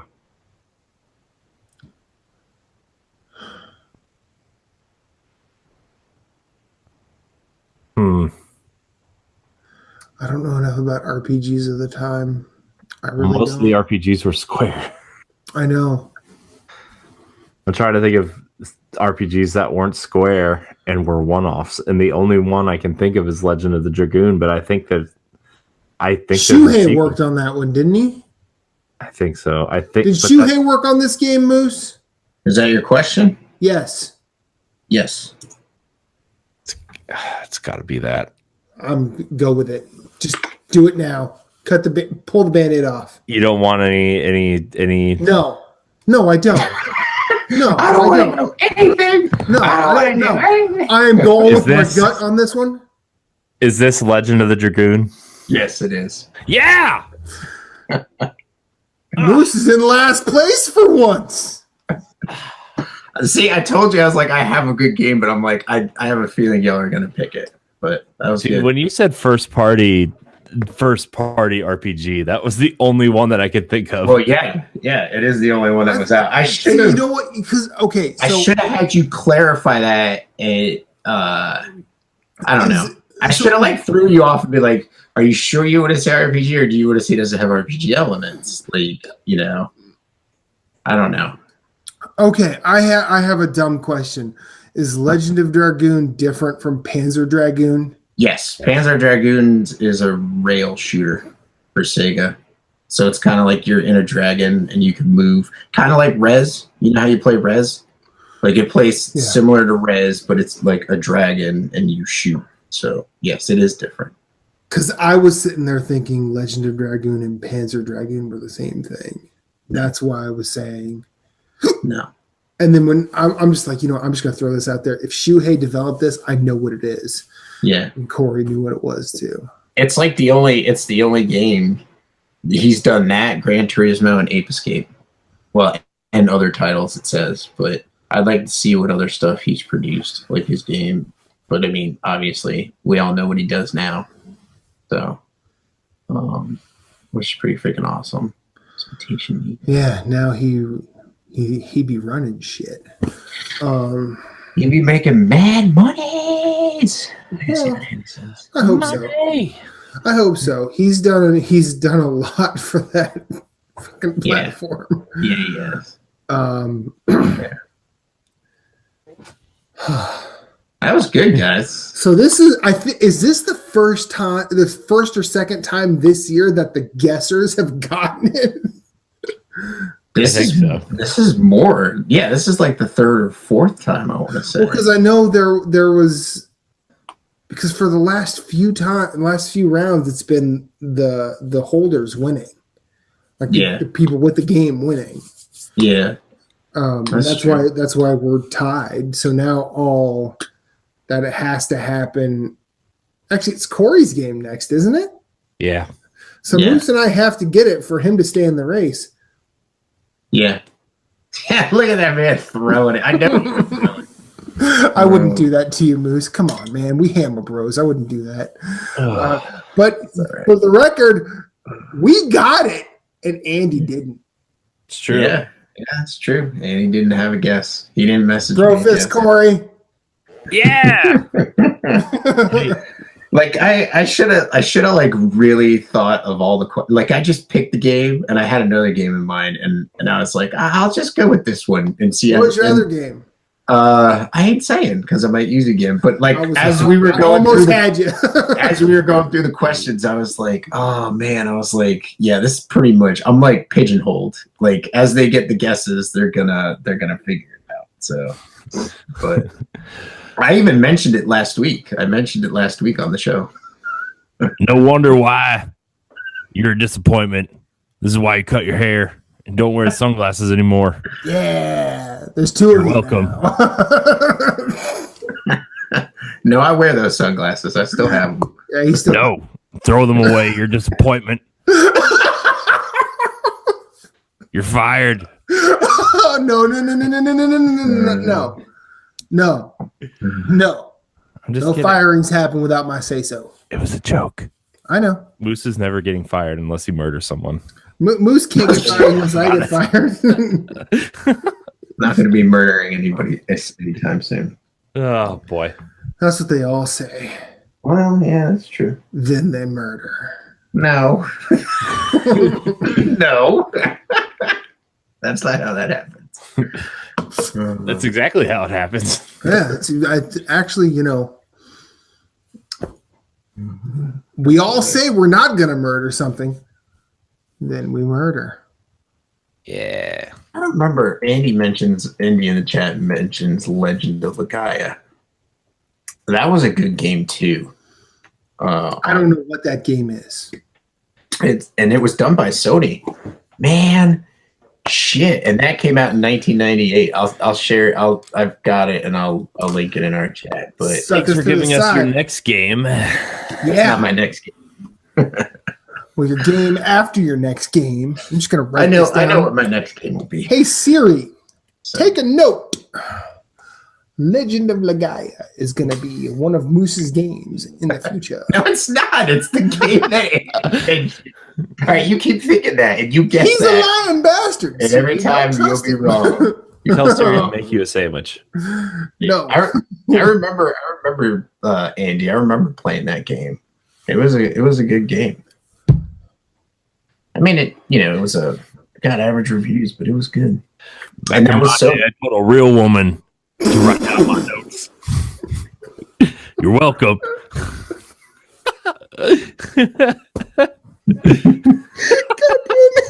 Y'all need help. Y'all need some serious fucking help.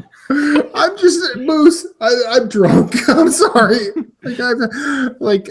I'm a lightweight. I've had 1.5 beers. Yeah, but you're drinking are you drinking doubles? You drinking double IPAs or just? Well, this is a double, but what's the alcohol? Oh wait, never mind. It's 10% alcohol. Yeah, dude, that's almost a triple. And what's this one? This is Half Acre double. This is a double IPA as well. I like double IPAs apparently. Yeah, they're good. They're sweet too. They have the sweetness to them. Oh, fuck, this is 10 as well. No wonder. Yeah, that's why you're on your goddamn ass, dumbass. I am not. Oh wait, yeah, I am on my ass. I'm sitting on it. That's why you're like. Hey, oh boy! I got your game, didn't I? No, you didn't. Corey did. You were just there along for the ride. I may be the pretty nerdy one here. Okay, so with the end of 20 questions, that brings us to the end of Nerds Gone Rogue episode number 88. Mm-hmm. Moose, where can we find you? You can find me at Svhenn, SVHENN, on Twitter, Instagram, and PlayStation. All of those are incorrect. We can find you in last place in 20 questions. That's where we can find you. Burn! Mister had to pull himself up from the depths. Okay. So hot. I spit hot fire. That's where you can find me. Matt, where can we find you? You can find me tied in a lead in 20 questions. Yes, I said it. You can find me at infinite_rewind on every social media platform I choose to be on, predominantly Twitter, Instagram, and PlayStation. I have a Switch code, which Corey will include in the description of this episode, as well as Moose's. He and I can't be bothered to memorize numbers because fuck that. And Can't remember my phone number. Right. I can't remember your phone number either. I know I got it in your phone. Siri. No. No. Anyway, you can find me on the platforms I just mentioned. I play PS4. Come play games with me, especially if you want to play Burnout Paradise, because I've been doing that a lot. When Dark Souls 1 comes out, I'll be doing that a lot as well. Yeah, I think that's it. Read my piece about Burnout Paradise and tell me whether or not you like it. Yell at me. I don't care. Corey, where can we find you? Take us home. You can find me in first place in 20 questions, where you can find me. Yeah. You can also find me at CoreyNHD on Twitter and Instagram. You can find me on a plethora of other content on NGR Radio. Check out our YouTube page. We got some cool stuff up there now. It's fleshed out, I guess, sort of. Check out our website, ngrradio.com. I just redid all the menus there, so it's easier to find our podcasts and our Let's Plays and our YouTube shows and all the other stuff. Yeah. Now I just need to work on getting my own stuff on there, and then it'll be good to go. So, I think that's it. Don't overextend yourself, man. Nope. Please don't overextend yourself. Nope. That's why I took last week off. Okay. And I'm not scheduled to do anything until Friday. So cool. Very nice. So I think I'm gonna get some Switch in. So cool. And we're like morning 3 weeks ahead on everything too. So sweet for this show. So yeah. I mean, you gotta save the best for last. True. It's true. Okay. Well, we just let you tell yourself that so you can feel better about yourself. I do. I write myself little pills. Were you talking about me or were you talking about Corey? You. Okay, because I was gonna say there's nothing you can do that will ever make me feel better about myself. So quit trying, fucktard. That has been episode 88 of Nerds Gone Rogue. Banana and fucking out.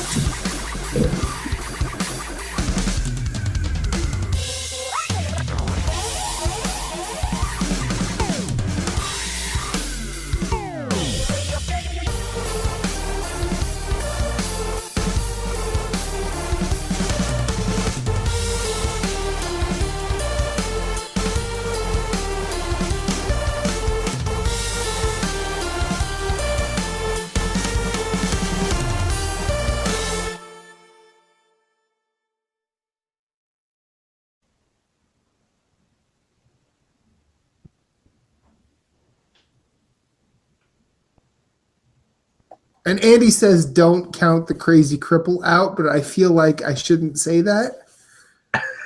Yeah, I know. So, I mean, he technically said it. So, True.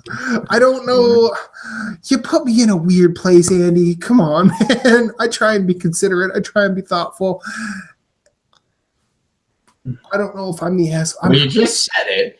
Well after the banana and out, so at least it's I decided to stick around and talk to the viewers because like Lee was watching, and Corey left that in the last episode.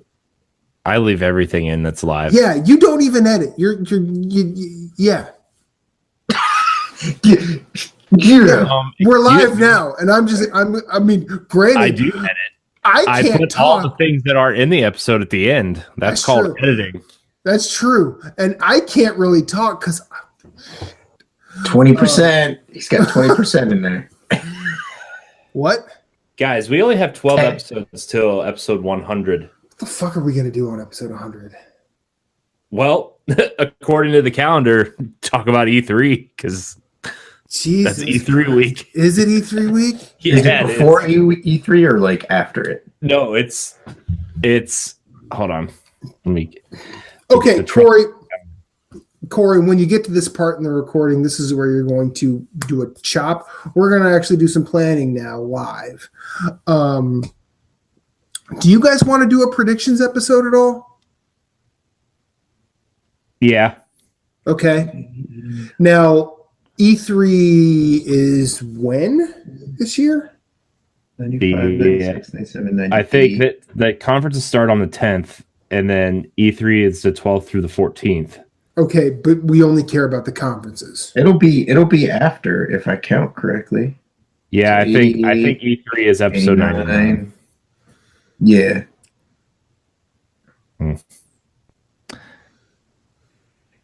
So we are the episode after 100 is the episode after E3. 99. Yeah, 100 is the week of it should be the 18th of June. So 99 would be the week of E3. Yeah. Okay. So the week of the 18th. So the 18th of June is episode 100. Yep. And Andy says he has a dark sense of humor. I respect a dark sense of humor. So do I. Love a dark sense of humor. He's a crazy Bum. How many clues we got on this ship? Matt didn't hear what I said. I heard you say something, but I actually did not. You said I respect a dark sense of humor. I said, yeah, that's why we keep Ed around. Ooh. That's it. Like after he said show some goddamn respect, it's the beast, and he's like, I will send you photos later. Like Phillips just dropped off the face of the planet. Yeah, I think he passed out, and either that or he's listening to Iron Maiden on vinyl. I don't know. Probably. So he's listening to Iron Maiden on his Mountie. Wait, you mean on his mount, not his Mountie? So he's his Mountie. Yeah. He's riding a Mountie.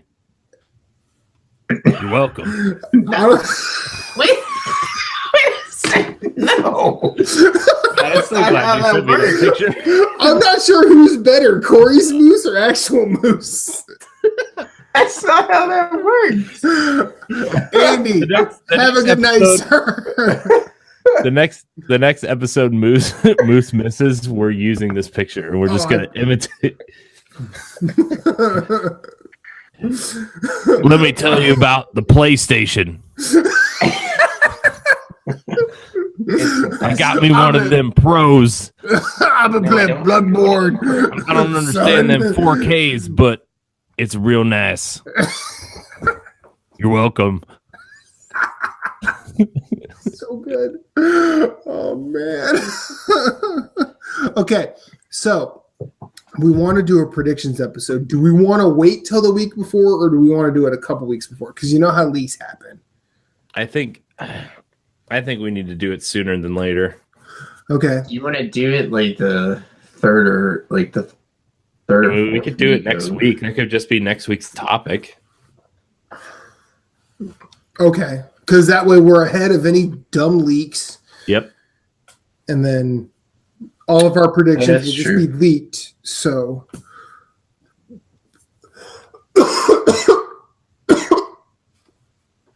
Yeah. Okay.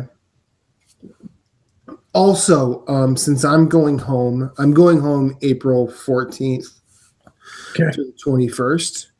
Mm-hmm. I was thinking about doing it the Friday before I leave. I could do that. I'm fine with that. Okay. And I was also thinking about having the Phoenix Overdrive guys. Okay. Specifically, like I would like to do that because we haven't really had them on. Like we've had Ray on a bunch. We've had Leon once, but I would like Becky to have a shot to get on here. Yeah, I'd like to have Becky on. That'd be cool. I haven't chatted with her in like forever. We haven't had a guest in. We haven't had we haven't had a guest. That's just because it's hard. Because we're bad at asking people. Well, it's not that we're like the thing is we fly by the seat of our pants a lot of the time, and that's just because we're all adults. We've all got shit to do. I want to be better about that, but just because I want to be better doesn't mean I have time to be better. So I will probably start making a concerted effort to reach out to guests in general in the future. Yeah. Do you guys want to talk about the Hall of Fame at all, or no? You guys just want to go to bed? We can. I mean, it's 11:30. I'm usually fall asleep till 12. So I mean, if it's going to be like a long talk, then I probably want to get to bed. I don't think it's going to be a long talk because what I was thinking when I brought it up, and it's something that's just been kicking around in my head forever. I think we should probably do it as like a once a month thing. Yeah. Maybe like last week of the month. Would you say, hey, we're going to talk about Hall of Fame this time? Yeah. And then how do we want to do it? Because I would like to have everybody in the Nerds Gone Rogue family to have a say Mhm. I would also like for them to be able to come on and talk about it. And from what I know, the most difficult person will probably be Jesse because he works nights. Right, Yeah. Corey? Yeah. He can usually only record Saturday and Sunday nights. Okay. So, Unless it's like a holiday week. okay. Which, I mean, I get it. I know what that's like. Yeah. So I think the thing we have to nail down is our criteria for the Hall of Fame, as well as like when we want, how we want to curate the approval system, I guess would be the way I want to say that.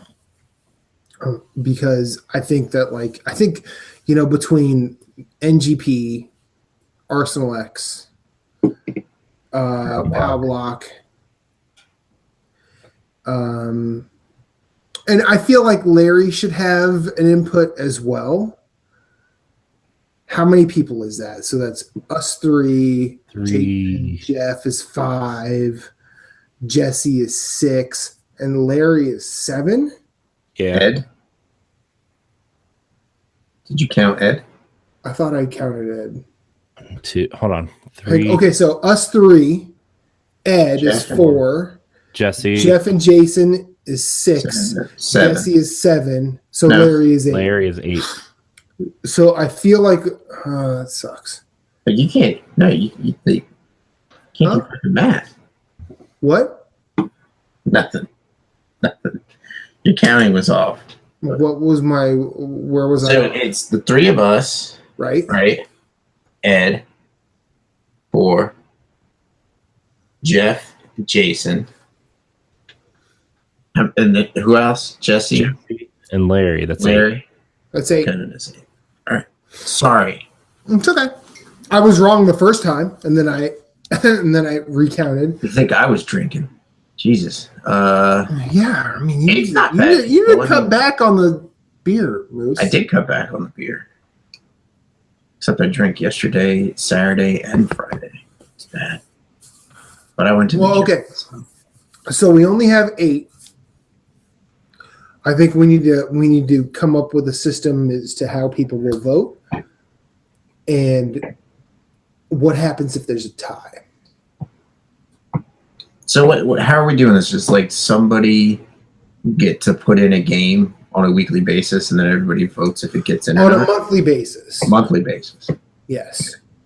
And I would like everybody to have a chance to say their piece, or if someone is like if we wanted to rotate it around the table, like we could be like, okay, first up is Corey, second up is Moose, third up is Matt, fourth up is Ed, and then they bring a game, and then everybody gets a chance to say their piece, and then on the actual episode where we do it, the people who have the strongest feelings about it are on top of us 3. I don't know how feasible that is, especially when Jesse can only record Saturday and Sunday nights. But I think it's something I feel like if we came together as a team, it would be a lot more. So it's basically like, here's my game for the week, and then people talk strongly for, or whatever, they talk for or against the game. Mm-hmm. And then whoever has, like, whoever has the strongest opinions strongest for the opinion game. about it. Yeah, because, I mean, obviously, like, if we're going to pick, like... I mean, it's going to be on NGR, Nerds Gone Rogue, because the Nerds Gone Rogue is the biggest show on the network. Sorry, I'm not trying to shit on anybody else. It just is, because we've been here the longest. Right, no, it's cool. We're coming for you, though. I know. Pow Block is, too. Are we still ahead of the PAL block, I don't know. Probably not. Corey? Yeah. Yeah! Suck it, Ed. But I feel like I feel like the one thing we should do as a team is this. Well, no, I agree with you, and it'll be like things like, okay, so here's the thing. So you got like, just throwing it out there, Arsenal X will probably throw in Halo. Mm-hmm. And it's like, okay, I'll be honest, I'll vote for it to go into the Hall of Fame. Yeah, I think it should be in there too. My opinion of the game is probably not going to be the strongest. I mean, I have great memories of Halo 1, so it'll be like that type of situation. You know what I mean? And then like, I think what should happen is we should also talk to the people. So like, if you have like four people that have really strong opinions about the game, you have to be like, is this a game you want to come on the show and talk about, or is this one you're like, I have strong feelings about it, but I could sit it out? Because you know what I mean? Like I have strong feelings about Halo, but it's like people who really love the series, like Corey or Jesse, I'd be like, no, y'all can take my seat. Like, I'm not like invested in the series anymore. I just had a strong experience with history with the game when it first came out. So it's kind of like something like that where we can do that as well. Like, see if it's something like they want. And then I think the one other criteria we need to really nail down is, do we want to talk series or do we want to talk individual games? I think it should be individual games. Because you get to a series like Zelda, how many times has that series changed over the course of its lifespan? And that's where I agree with you.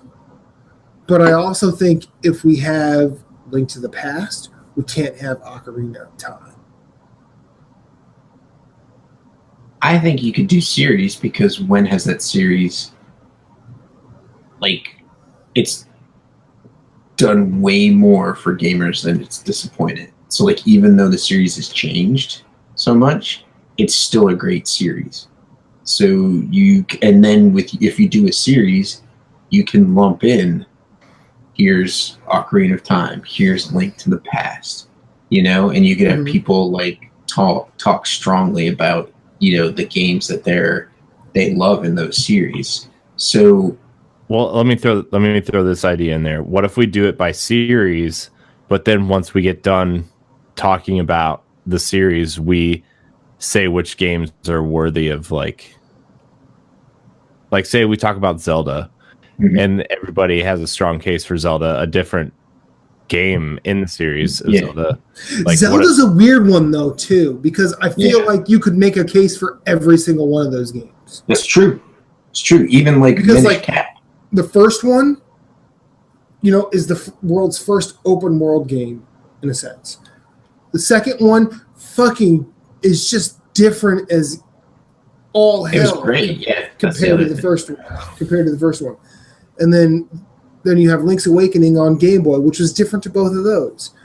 Yeah, so and then you get to weird ones like Minish Cap, which are great games, but you look at it in a Zelda, you're like, what is this? But then you have to step away from it to realize how good it is. Same with like Majora's Mask, where I think the series argument really comes into play is like Final Fantasy. Yeah. Because like 1 through 3 are the same game. In fact, I'll be honest. I don't think the game changed until you got to 6, and that was where people started to care about actual characters. I haven't played 1 through 5, so don't really have anything to say about that. But I played 1 through 3. I think it's going to be like a case by case basis. Yeah. I think like it could be a series or it could be an individual game. Like you can nominate Halo without putting in 2, 3, 4, 5. I think the only one that really steps outside of that series is ODST. Right, and I mean like Mario's changed so much too. So it's like you can put the whole series in, and it could be in the Hall of Fame, and it could be not just for the games. It could be what it's done for gaming. Like freaking Mario, like who doesn't? I mean, Donkey Kong Tropical Freeze is not the same as original Donkey Kong. Right. So like a kid that's at least 10, 12 years old, they'll know who Mario is. You know what I'm saying? It's like pretty much you can't find, like if you ask 10 people who Mario is, I'll bet you not at least 9 out of 10 people know who Mario is. And if that 10th person doesn't know and you actually say who it is, they'll be like, oh yeah, I know, like, they'll just go off and be like, now I know what you're talking about, you know? Mm-hmm. So they'll know of them, they just won't like be able to make the connection. But anyways, Okay. I think that's a good, I think it should be up for either or. We could do either a game or a series. Maybe the person that pitches the game or the series will say, I'm pitching this game in the series, or I'm pitching the series as a whole. Right. And I think what we should do is, so what if I do Ocarina of Time but don't do the series, and you want to do Breath of the Wild? Does that automatically move the whole series into the Hall of Fame instead of just the individual games? When Zelda is concerned, I don't think so. And then what about if somebody wants to do the series, like I do Breath of the Wild or whatever, I do Ocarina of Time, you do Breath of the Wild, and then someone wants to come along and do the series. I guess maybe if we already have 2 games in there, they're not going to be like, I want to nominate the series for the Hall of Fame, you know, because that would be a little redundant. I think if we already have a game from that series, I think maybe like if somebody comes in and said, hey, Zelda, the series means a lot to me, we like, if we already have a game from that series, they have to pick a specific game. Or we could take like a whole group vote and say, hey, we already have 3 games on this series in the Hall of Fame. Do we want to do a special episode saying, hey, we're just nominating the whole series for this? Or we could even talk to that person and be like, do you just want to do the game, or do we want to do the series? And since there's 8 of us, we could all sit there and say, like, if somebody said Breath of the Wild, I could be like, oh, well, I want to nominate Ocarina of Time. And Matt could be like, I want Link to the Past. And then we could all be like, should it be the whole series? But that person who's nominating it could be nominating it for their specific game. You know what I'm saying? And we could that could be the asterisk. Zelda is in the Hall of Fame because of this game. You know what I'm saying?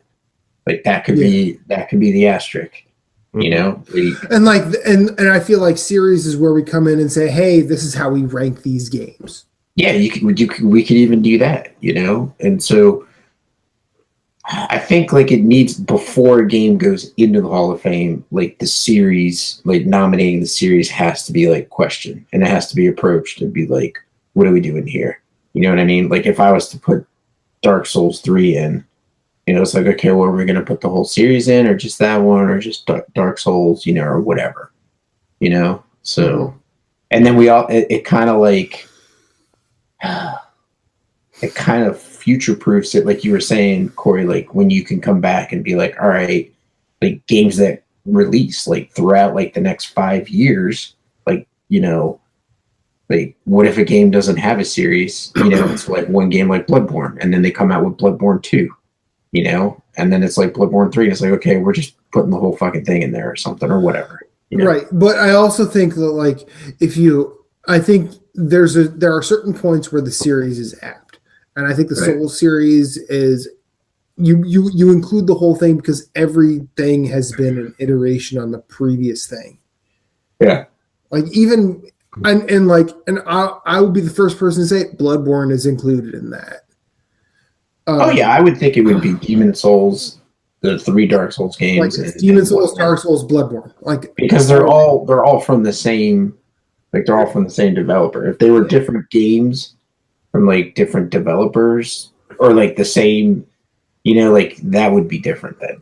You know what I mean? But they're all like, I feel like if you were to say, hey, I want to nominate Metal Gear Solid as a series, that doesn't include Metal Gear Rising: Revengeance.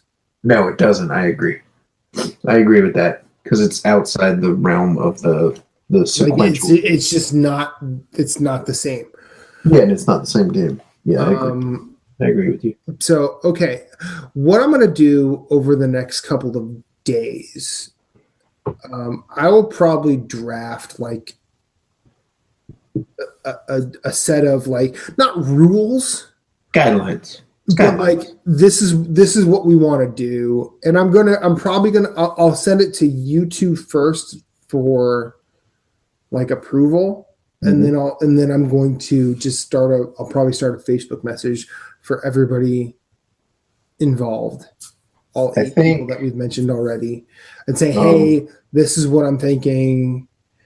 And I'm not going to do this until I make sure you guys are okay with everything I'm going to send, because I feel like we're at the top here. Well, I think that's a good idea. And I think, in my opinion, I think Corey should be the one to pick the first game or series. Oh, of course. Oh, yeah. That's not even a doubt in my mind. Why me? Because why me? Because none of us are here without you, Corey. That's true. See, that's it right there. Like Moose and I, yeah, we love video games and we love talking to each other about video games, but we are not live on Google Hangouts right now without you. Right. And like, I agree. Sorry, I'm yawning.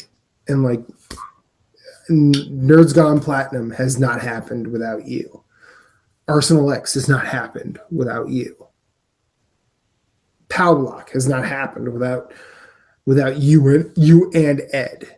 Right. Like that's you are the lifeblood of this. So without hesitation, you get the first game. Mm-hmm. Twilight Princess. God fucking and just like that, the Hall of Fame goes out the fucking window. Yep, done. Not doing it. Well, no, still get to vote. Everybody gets to vote. Even though that game means a lot to me, like I know that game.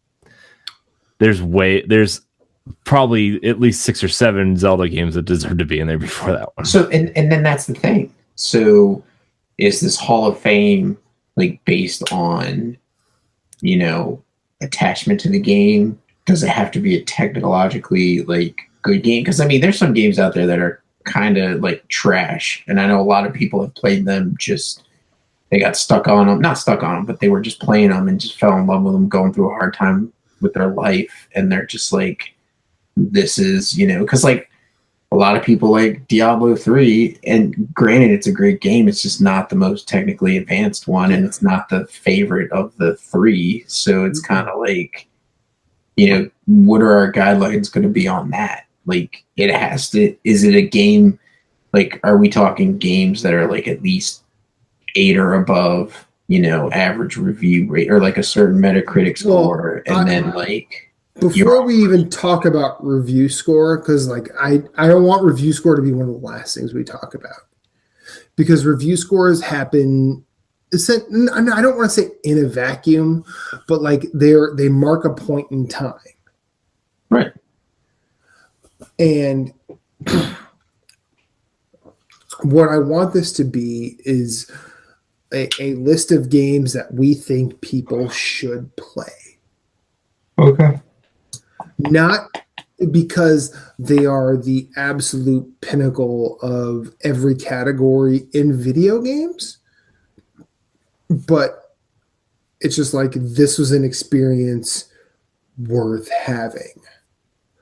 And or even like I've not had an experience like this. Yeah. So like, I mean, I can already tell you, while it's not the first game submitted, because Corey's game is going to be the first, but I know what my first game submitted would be. And I would submit it because I feel like people who don't like games like that should try it. Like that would be the one game like that that's just different enough to hook others.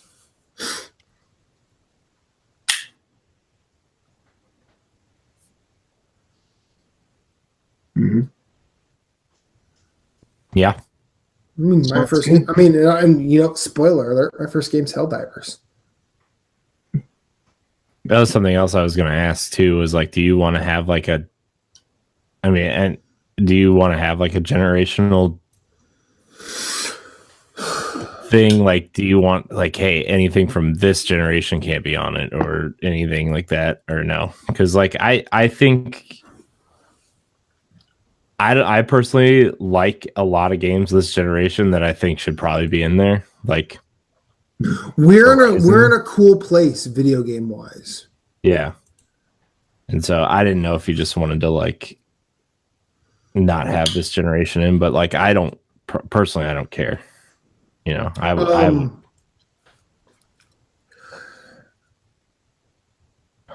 I feel like I would. If I were to put this to our group, I would be pretty thoughtful in how I describe it. Rather than saying, hey, put a game you like, and then someone says, hey, how about Mario Kart 9? And I'm making up 9, yes, I know. But like, put it there because it's the newest, latest. No, that's not necessarily what I want. I would like whatever game anybody brings to be something special. Mm-hmm. And I think Helldivers is a special twist on the twin stick shooter that nobody did before.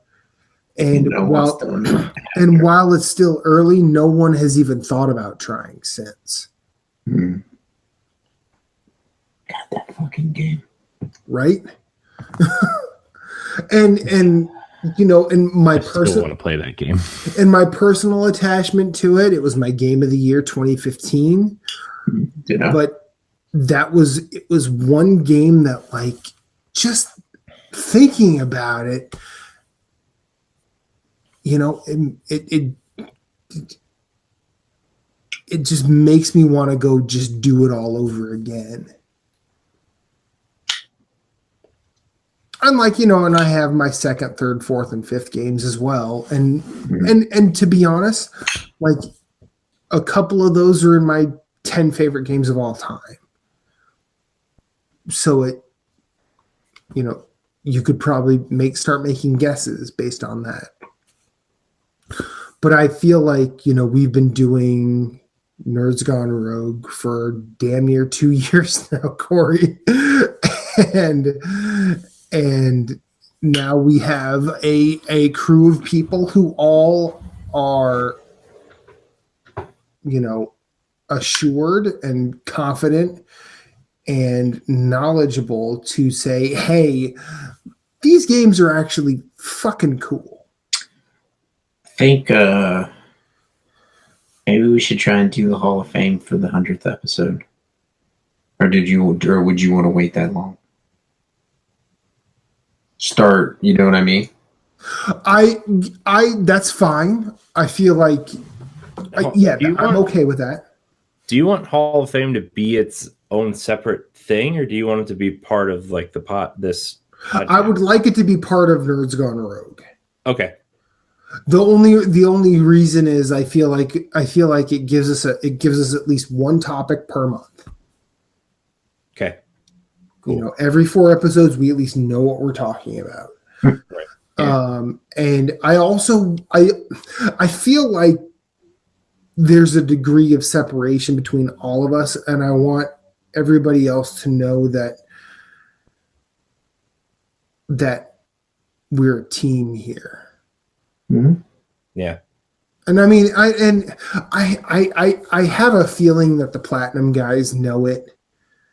They know that, you know, because the first 2 words are nerds gone. Yeah. Like, that's the only real consistency. But I feel like maybe to a degree, Ed doesn't feel part of the team, or Larry doesn't feel part of the team, or Jesse doesn't feel part of the team. But I want everybody to know that we're all in this together. Yeah. Like, we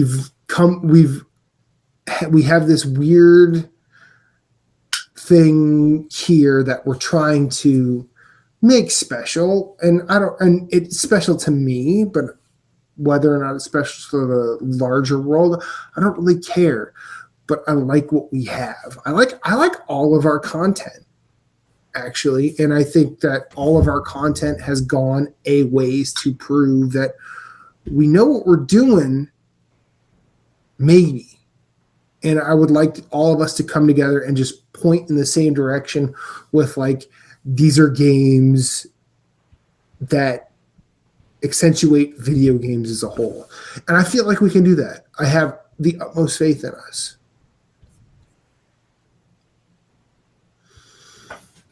And I say that as someone who has disagreed with just about everybody in this group on some level in every way, shape, or form. Mm-hmm. Be it Moose, be it you, be it Jason, be it Jeff, be it Ed, be it Larry, any of y'all. We're the perfect married couple. Yeah. All right. Deshaun is still watching. You said you guys are making something special here. I look forward to everything you guys do. Fucking thank you, sir. Thank you, good sir. I can't believe that anybody's still watching. I know. Right? I was shocked as shit to see someone post in the chat. Yeah. But Sean's a man. Deshaun, you need to get a mic and a video and come on. Yeah, buddy. Friend me on Facebook. Or friend me or just PSN. Is your Matt's beer brain popping in. No, Deshaun. I still see. Are you? If you're watching, just tell me your name is Deshaun Malone on Facebook. I will friend you, and we could talk there. And I will make sure you are on an episode at some point in the future. Anyway, 20%'s kicking in, Corey. Shut up.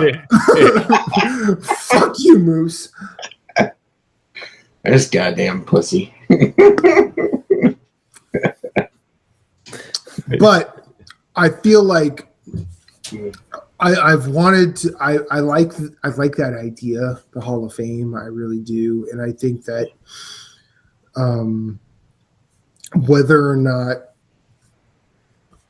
people give a shit, I think it's something we should do. Yeah, it is. He's like, I kind of resemble Ice Cube. I love that. Even better. You mean Ice Cool? He resembles Ice Cool. Fuck off, Moose. All right. And on that note, it's time. Gentlemen, it's midnight. I'm going to draft a Hall of Fame sort of pitch to the group. I will pitch to you both. Then I will pitch it to Nerds Gone Rogue as a whole. And get on the show, Deshaun. That's what you can do for us. Deshaun, get on the goddamn show. Seriously. No! You don't have to be aggressive about it. Drunk. You're scaring him away. Did you forget? Did you forget I'm drunk?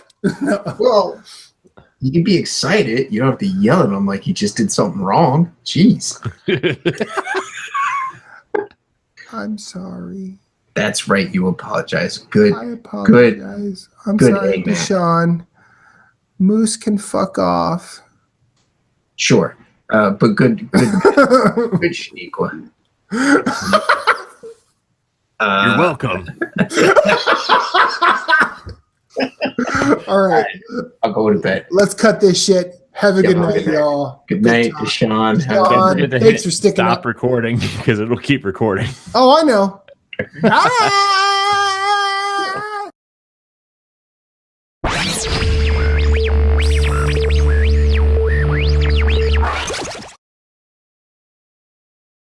Bye. That's pretty much. They used to the have extent Tim of this. Biakabatuka. Yeah. I like Tim Biakabatuka. I liked him, and I liked saying his name. Yeah.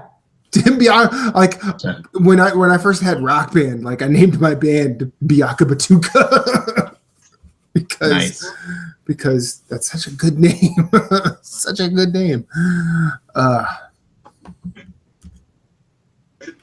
So we're live now, just so you know. Yeah, we're live. Great. Live in your face. I'm glad. He likes his ciders. He doesn't like beer. He drinks ciders. That's what he's getting drunk off of.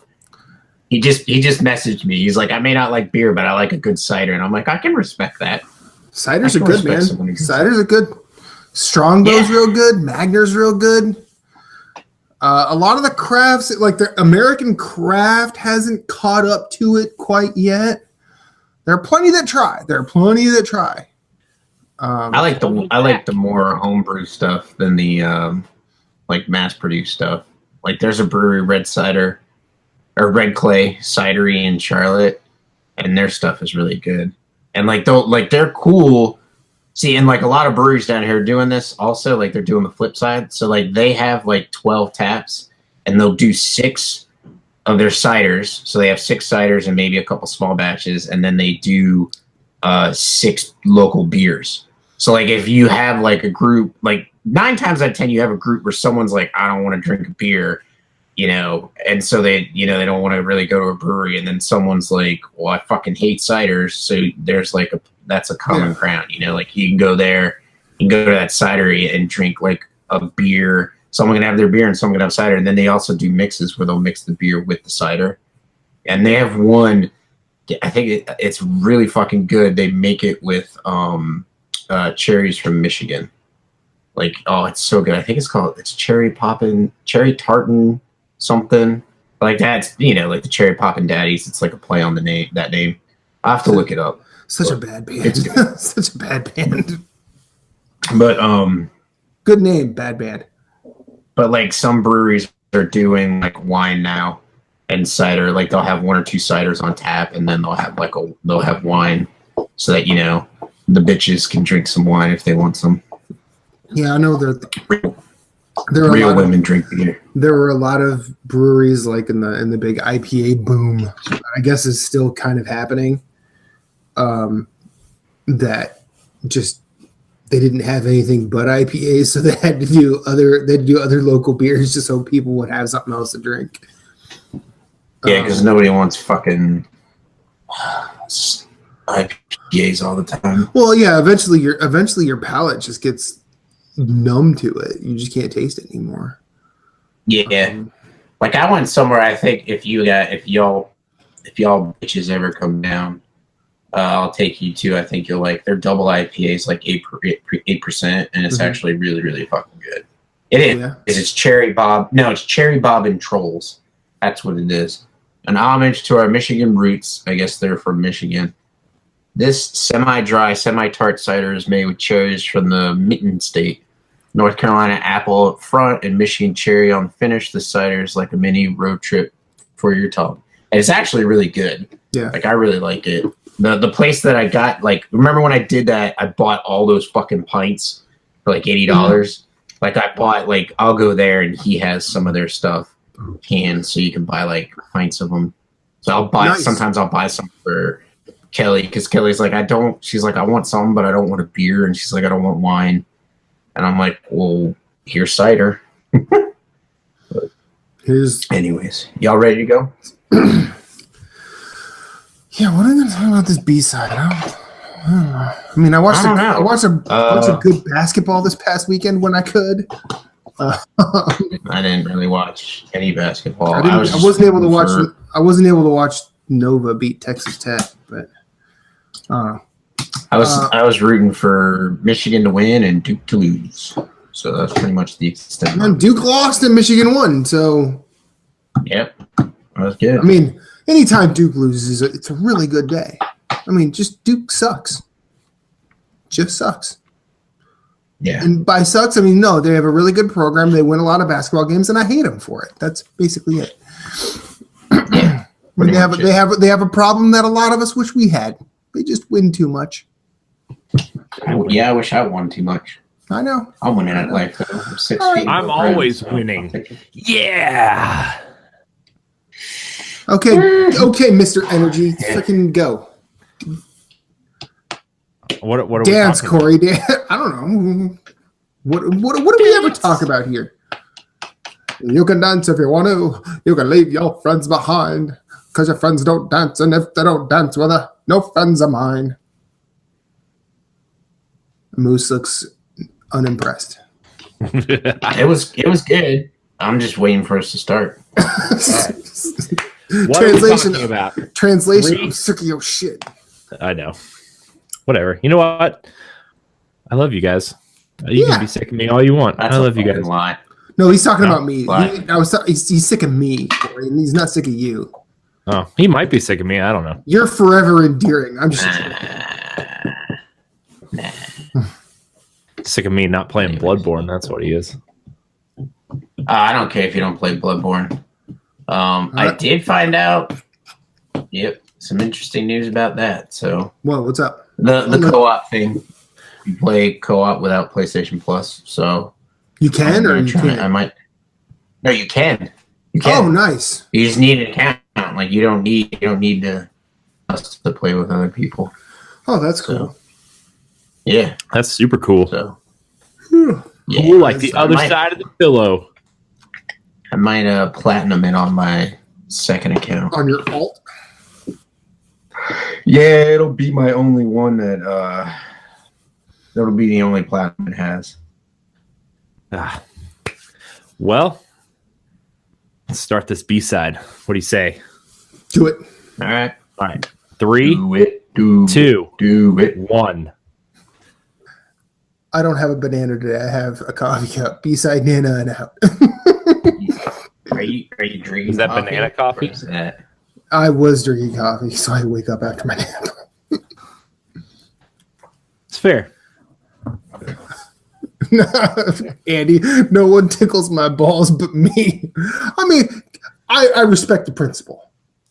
I respect that too. Yeah. You Yeah. know, you need to get a girl in your life, buddy. I'll be right back. Okay. Tickled. Well, if you both got a pee, go ahead. I'll entertain them. Yabara, Albert, and Nelson promising a 4K 60 FPS representation all games for Xbox One X before launch is absolutely hysterical to see fall apart. Yeah, because like every game, like Captain Canada is my tech guy. I love Captain Canada. Every first party game. Because what's that? They said every first party game, not every game. I don't know about that, but we'll like talk about games that launch. He's like, yeah, that's totally not 4K 60 frames per second, or he'll be like Far Cry 5. He's like, yeah, it's not 60 frames per second. It's 60 frames per second even at 1080p, and so it's he said 4K uncompromised. Yeah, that's total horseshit. So they basically lied to their customers, but whatever. Don't tell them that. Yeah. They won't listen to you anyway, but don't tell them that. No, they'll just tell you how shitty Japanese games are. Uh-huh. Even though fucking Japanese games on the PlayStation 4 are outselling any of the even Gears 4 and Halo 5 and yeah. So Yeah. Yeah. Yeah. yeah, there's 600 controllers to keep them all busy. Instead of games, they have controllers. Which is fucking hilarious. That is the one thing I wish Sony kind of did. That would have been fucking cool. What the custom design controllers. lab? Yeah. And the ability to get rid of that goddamn light bar. Like, I don't want it. Or just give me the option to turn it off. Why does it have to be on? Like, you're killing my battery, bro. Yeah. So. My game this week. I'm a Yes, take the it lead. Yes, you Oh, are. yeah. Wait, no, you're on a mission this week because you got like a super like obscure one that we're not gonna get, right? Nah, it's not super obscure. You might get it. I don't believe you for a second.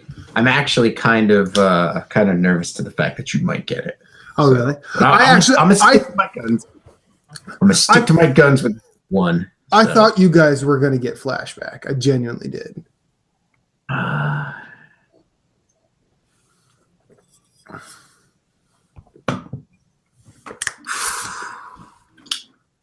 Phillips, my PC better have the chops for 60 frames per minute. Per minute? 60 frames a minute? Second. Oh, minimum. 60 frames per second minimum, 144 hertz. The PC you build me better have those specs.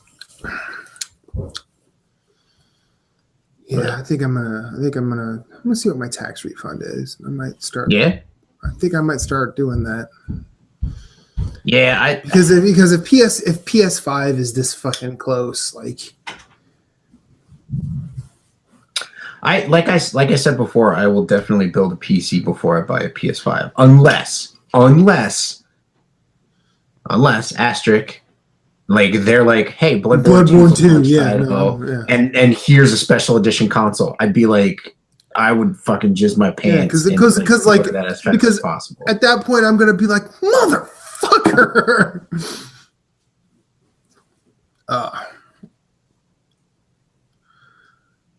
I think I might actually go pick up like one of the clear controllers, and I can't decide whether I want like the white one, the blue one, or the red one.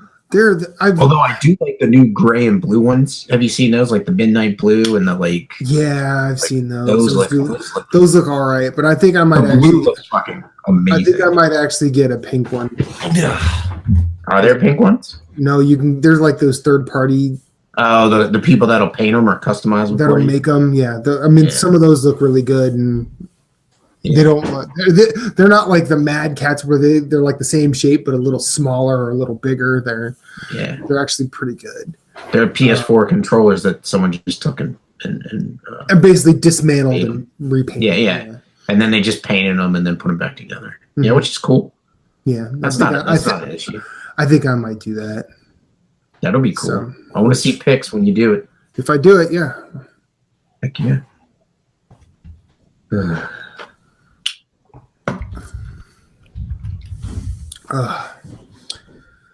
Very nice, Phillips. That makes me happy. Very, very nice. Very nice. It's very nice here. Yeah. I am so happy that I discovered that I can pop out the chat without having to watch. Dude, that thing was making my computer chug trying to do this, like the hangout and watch the video in the background. I mean, I was playing with no sound. The only reason I had it there was for the chat. Yeah. But now I'm same way. That is like fucking amazing. Mad props to you. Welcome to the future. All right. I just want this coffee to kick in so I can have a little more energy. Was Reba at school? Sleeping? She's walking around up there. She wasn't feeling well. So. I did get the time off for the wedding in May, so I will be up that weekend. So. Sweet. 20th, 19th, 18th. So Friday the 18th, we should be able to hang out there. Awesome. Yeah. If it at the very least we could come down and just do like tired hands and do some lunch, but I should be able to like chill most of the day. Maybe come back for dinner on Friday night. To spend, to hang out with family. Yeah. I think my younger brother and his wife are coming up. I'll just work on getting that Friday off. Okay. Yeah. And if you can't, whatever. Mm-hmm. It'd suck. Hey, Matt, is Philadelphia on the way back from Boston back to Akron? No. Well, maybe. It depends on. You take a little detour. It's probably about probably not. It's probably a long detour. That's I would totally agree. I know when I went to see Paul, that was like 5 hours. So it was like a 5-hour drive, at least. Okay. Okay. So, all right. Well, I'm ready when you kids are. I'm gonna say no. Are you driving? Yeah. I'm looking at it right now. Oh, yeah. My bad. Never mind. Which you could hop on if you wanted to. You could hop on the what is it, Scranton to Philly? That's a 3-hour drive, I think, isn't it? Yeah. Well, I'm looking right now. You would be going through Scranton. It's an hour. It's 2 hours only from Scranton. Oh, okay. Oh, that's on 76. So you'll be taking 84, which takes you right through Scranton, and you could just hop on in Wilkesboro. You could hop on the 476, which goes down through Allentown, and then which goes right to my neighborhood. It goes right to my neighborhood. Yeah, so it's actually like only a 2-hour detour. So I mean, if you like had time to like spend the day, or stay the night. Like I would. I mean, I love Matt, but if I was doing that drive, I'd have to be able to like have time to stay at night. You know what I mean? Like get there in like the morning, afternoon, hang out for the evening, part of the next morning, and then leave to go home. So very nice, Phillips. That makes me happy. As long as WoW plays well, that's really going to be my benchmark when I get my PC and indies. But like indies don't require too much, so. Like I'm not looking for like, see, and that's where like we differ. Like I'll probably like my PC. I'll probably get more games, like more of the indie games, and just play WoW, and then maybe be like, this game would like really look good with like on a PC with some mods. So like the mods might make me pick it up on PC. So, but anyways, y'all ready to do this? Yeah. What's our topic? What's a topic? What is the topic? That's the topic. You know what we could do? We could talk about we could just talk about what games we're playing and then see what happens. And I say, what are we excited about spring? Like, I mean, I'm fucking excited about spring. I can't wait for warmer weather. So yeah, I'm excited about PAX. Yeah, I know you. I want to go. That'll be the next week's topic almost. Mm-hmm. Yeah, because it starts on my birthday, which is next Thursday, and I'm kind of pissed that I'm missing it. I wanted to go, so I think next year for my 40th birthday, I want to go to PAX East. So I'm gonna try and make it there next year. Yeah. So, I think after PAX Unplugged, Reba will not go to. I don't think I can convince Reba to go to another convention. It was just way too much for her. She's like I don't know what to do. And things to do. She has a bit of anxiety, things like that. That's understandable. And and it's kind of like it's like in your fucking face. Yeah, it's not. You don't. It's like you don't really. I'm not like super anxious like in crowded places, but like at some point I stop to just sort of like get my bearings, and then people are walking up to you going, "Hey, have you heard about this game?" I'm like, dude, just trying to breathe here. Just back away, dial it back. All right, let's do this. 3, 2, 1.